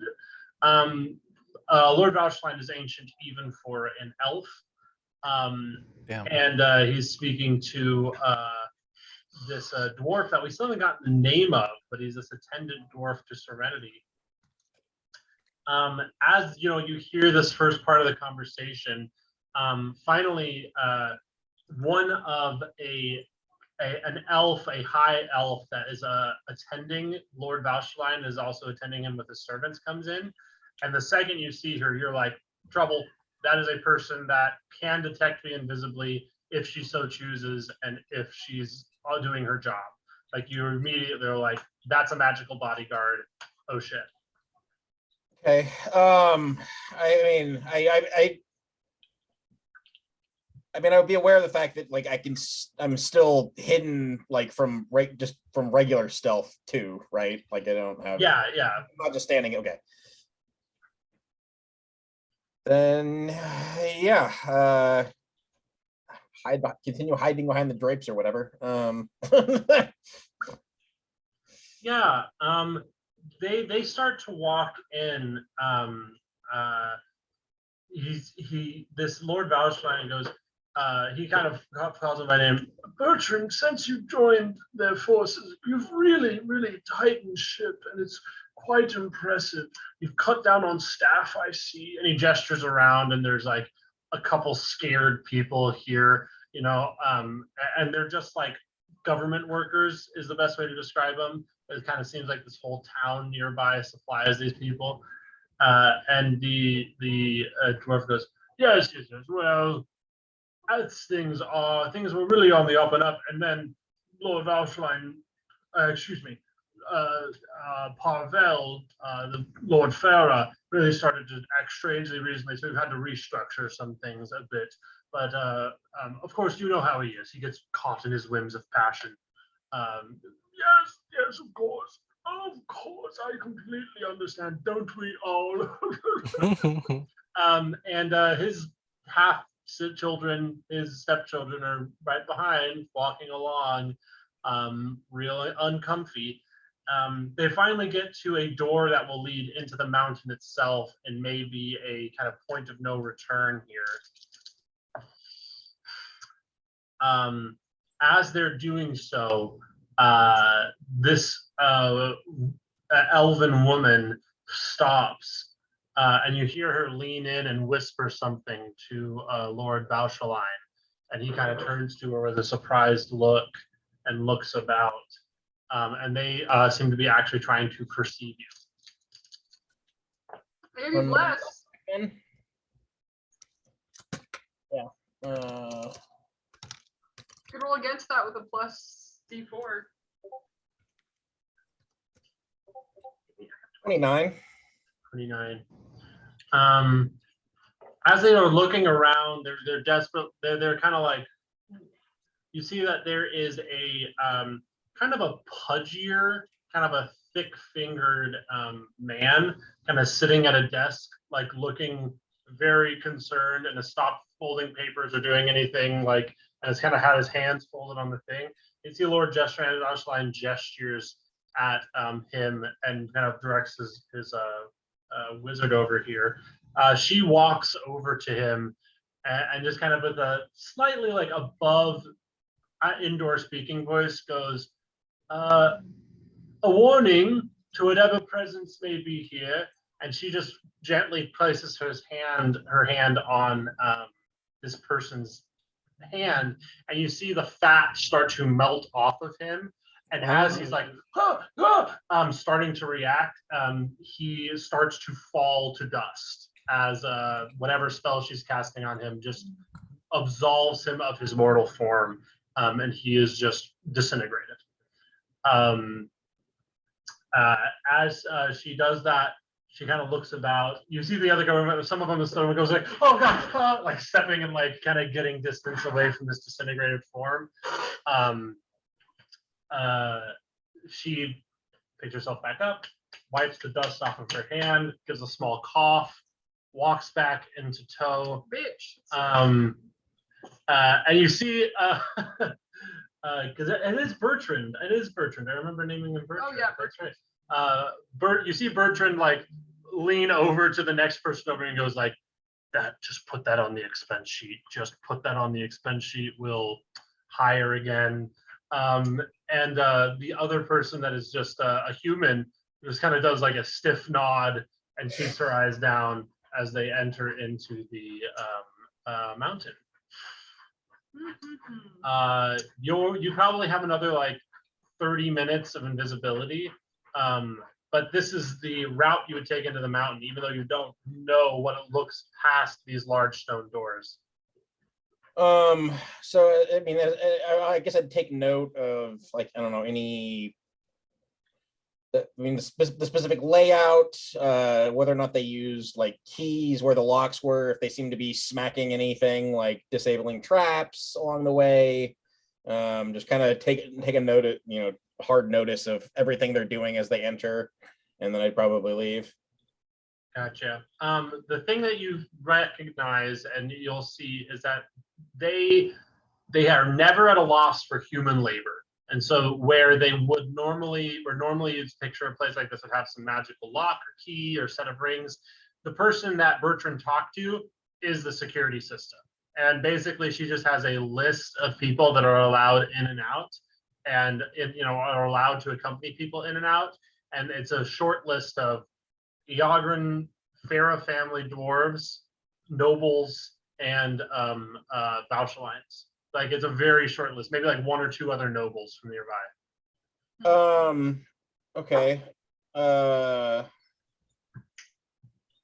Does she where does she put the list after like checking it as they go through? I'm just gonna roll this. Normally, government is an abject and total failure. But Wow. this human woman, seems to be very devout about keeping the list after it's checked in a very safe lockbox underneath her desk, and she locks it immediately after checking and logging the in and out of the entrance of Lord Vauchaline and Bertrand and his attendants. Okay. How good of a look am I able to get at it before she locks it away? I say that you have no obstruction. You got a 28. You're easily able to see everything on the list. And I think as a mastermind rogue, you even have like a feature that lets you memorize stuff. So I'm going to say that you have the full list of people that are allowed in and out, but you also know with that check that whatever in and out happens is going to be logged and documented. Yeah. Okay. Then I'd return to group. Okay, sounds good. You come back. The Watchers with that 16 looking about, you see that they park or like store these carriages that have come to the Iagran Mountain in a separate area. And another thing that I think you'll get with the Watchers is because the train would meet up at this location on more of the southern side from where you're at, like a couple hundred yards or so to the south is where there's kind of like a depot in and out with the train.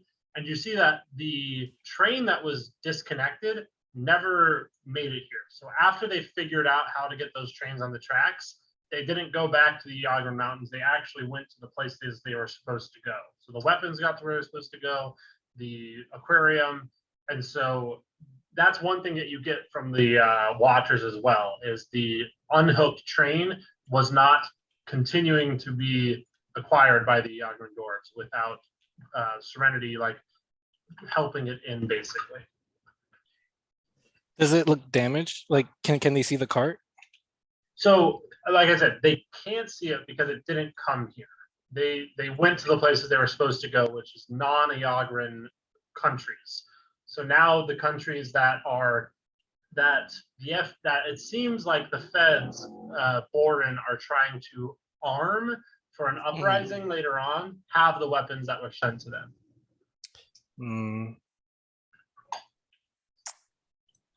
I'll definitely want to relay that. I definitely want to let the team be informed on that. Okay. And by, I also want to give everyone a watcher. Like now, I think the other one that's looking around, I think it's okay to like come back and, get back to my side. And I guess I'll have the other two go to Kyle and Kubo, just in case. Okay, well, you guys are all together. I am also going to offer this because it has been some time, and I think that this is appropriate both after surviving and the gargle snatch. I keep saying it wrong. Gargle snap. Gargle snap. I want to say level up. This will be level 10. Yeah! Yes. Oh, that was fast. Yeah. Also, I was that. I don't even know who I want. Give me the goods. I think this time Kubo. This time, oh my god, what's my name? Leo. This time Leo would want to like discuss about his summons with his team, and also how I want to do one of the like ritual summonings to summon one of those creatures I need to bring. But I'm gonna need assistance. So like whenever we're like, truly in a comfortable safe haven, we'll do that. But I just want to let everybody informed. Gotcha. We can say that this may have happened over the journey to this place as well. Really charismatic, But we're I going to say that the level 10, you guys hit level 10 and or these changes happen on the night that you camp here. You're far enough away, you don't have to worry about being detected. But I'm going to say you aren't going into the mountain the same day you arrive there, and Kyle gets this information. Okay. So this is like retcons. All right. I guess, Leo, I think the only thing that Kubo would give you for insight is like summon, I guess, whatever you feel like would be helpful, not just to us, but to you. Especially because we don't really know, we don't have a plan yet. We're still making it. So whatever we do, maybe do something that feels like you could handle a fight or running away or becoming a god. I'm just kidding. I have no idea. Like whatever you do. Yeah, I mean, I don't really have any input. I don't know what the options are. Kyle wouldn't know much about. Well, I would say like, what do you guys feel like you guys need? Do you feel like you guys need like more buffing? Do you feel like you need like a ambulance on the side? Like, how do you? I like the idea of us having an ambulance, but I also want you to feel like you can attack. Like, what do you feel for Leo? Something to keep in mind too is this is a subterranean environment, and you are here to kill people. So maybe we do want health for us so that we can kill other people, or maybe we want something that can kill other people. Some sort of assassin build, something that can do damage secretly and quickly. Because like we have one around for Kyle, and I can kill people real well, but like I'm not super stealthy. I like the assassin. Brainstorm. I like this.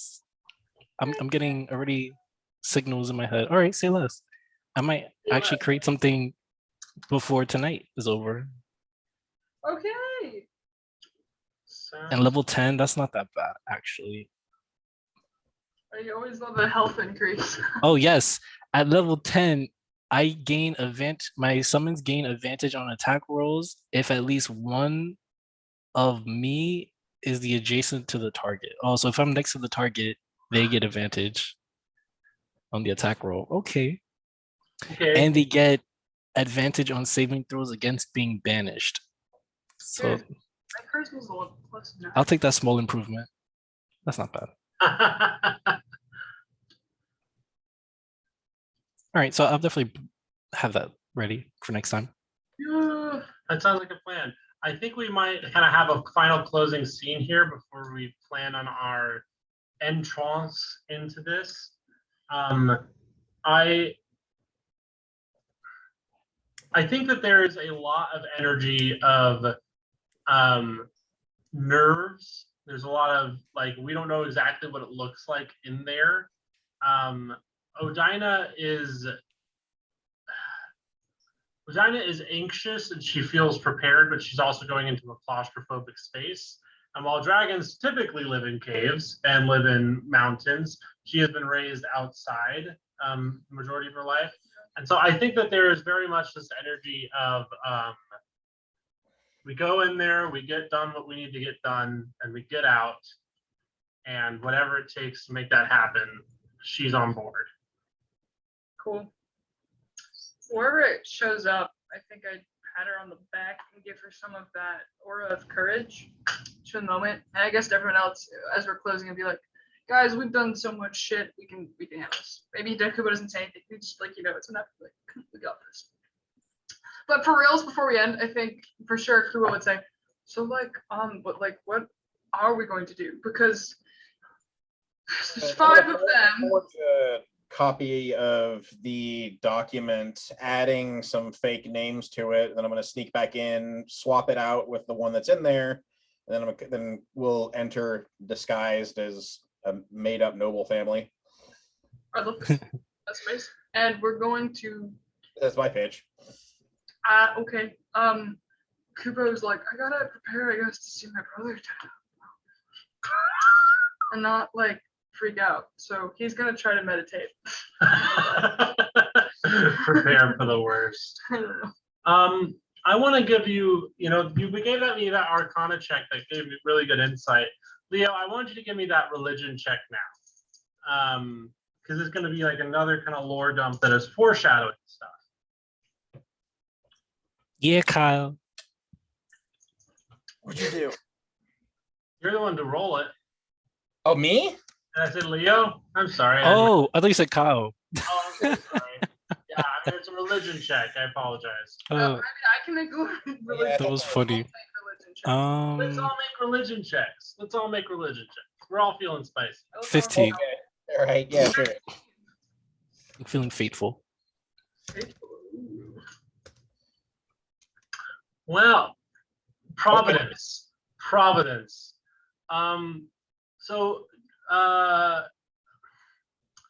Wow.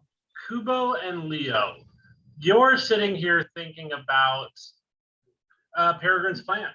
Peregrine has told you he wants to reorganize the stars. He wants to change how mortals exist in reference to the heavens and hells. And you're thinking a lot about like what could he have in mind? What could he do that could possibly matter? These relationships that Torellin has had with the divine are eons old. Like he's hoping to do something that is so beyond the scope of your mortal lives and understanding, like it doesn't fully make sense. And it's kind of frustrating because he gives you the whole picture, but there's so much to the picture you can't even see the whole picture.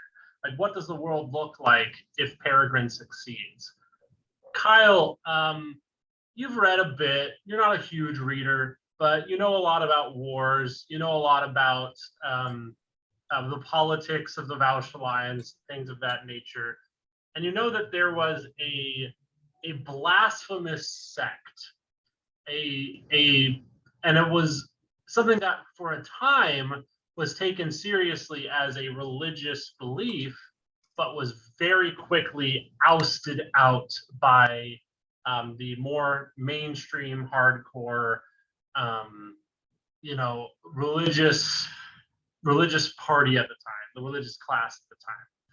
And basically, it was this premise that heaven and hell were not the destination of souls. I mean, they were, but they weren't. They didn't have utmost authority over souls. They were more considered like custodians, and that they had overreached their power in judging and condemning and deciding on where souls went when they died.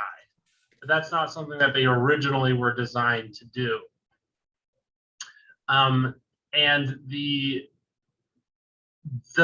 word that pops up into your mind, because you remember these horrible atrocities and genocides that happened in the purging of this belief that basically like was blasphemous because it questioned the authority of heaven, was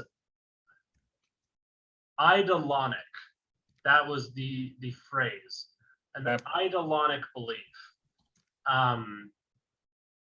And you're thinking through kind of your entry plan, your all this stuff, and this just kind of pops into your head as you're thinking through like, what does Peregrine want here? What is his plan if we succeed?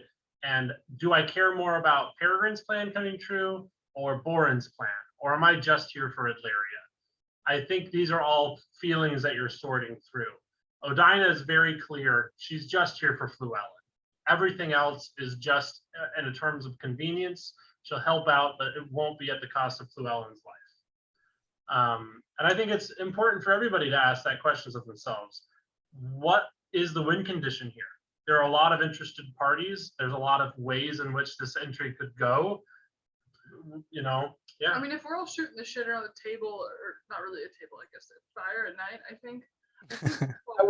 I would not let you light a fire this close to the. Right, a pretend fire space. We have some sticks around. The fire energy. Fireflies. Like big dick energy, but for a campfire. Campfire energy. I think Kubo would go ahead and relate everyone. Like, he's not entirely sure what his dad has up his sleeve, but honestly, heaven and hell don't really seem to be doing a good job of whatever it is they're supposed to be doing. And I mean, not necessarily like he doesn't feel like Peregrine wants to rule everyone like in a tyrannical way, but if he wants to be a deity and he thinks he can provide more like accountability for evil people or just bad in general, I don't know, it's more hopeful than whatever the fuck has been going on around Remalin, because as much fun, I guess, for him as it's been to like kill the Gargoyle Snap or like to go kill the Farah family. I think it's also just a lot of like disappointment and weird feelings about like how stupid it is that like people who had that privilege of being like rich and powerful are using it to oppress so many people for so many generations. And he stares off into the stars and considers that a little bit. Well, I mean, Kyle has, I think, made his thoughts on this, not explicitly stated why. He's pretty fucking against Peregrine's plan, honestly. It's the implications are dangerous, and I mean, immortality for everyone, everything, that's problematic. I mean, okay, so nobody dies. Are we allowed to have like more kids? What's going to happen? Are they just going to pile up until every single square inch is just literally piles of people because they're hungry and because there's not enough food being produced or anything like that, but they can't actually starve to death. So I mean, that's just like endless suffering, and he does not. I think Kubo just shrugs. The implications behind this is that he does not like. He's here for Illyria, and killing the Yagrans. He's for that. Peregrine's plan, he's concerned about, to say the least. What if my dad was wrong? And what if he didn't understand? Like, what if not everybody is immortal, but what if he just gets to be a god? I'd be okay with that. I guess you guys don't really care. I'm just thinking to myself. Out loud, I suppose. We've helped each other out of some binds. I'm not afraid of you all. While you guys are having this conversation, you just see Leo meditating, trying to connect with some creature. Love that for you, Leo. I can be quiet.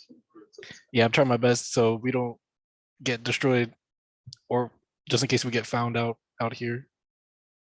As you guys are all talking, Kyle would be like periodically flicking very small objects like grass seeds and stuff like that on top of your hat as you're there. Great, so I'll never summon anything. Well, no, you too wouldn't know. distracted. Really tiny things and like on top of your hat and stuff like that. So I'm just piling up as many as I can. I think Odina sees this game and she starts to play along with you. Oh my god. Your wide brimmed hat, or your brimmed hat starts to fill up with little things over time. But yeah, all of this conversation happens while Leo is distracted and summoning things. And I think we might get more of Leo's insights after we see what the design of his creature is. Hey yo! As, that's a pretty clear statement to his intention. Oh yes. Actions, words. Actions and words. Yeah, well, let's see how many points I could afford, because if I can't afford this thing I'm thinking of, then it might be a different animal. Good. Well, I think I'm ready to call it there, doggo. And then we will recoup on Sunday as we enter in and get into our potential assassination attempts. All right. You gotta figure Say something the less. fuck out because we're gonna be stuck there. Or a nameless government worker. Poor Yeah. Stop the recording here.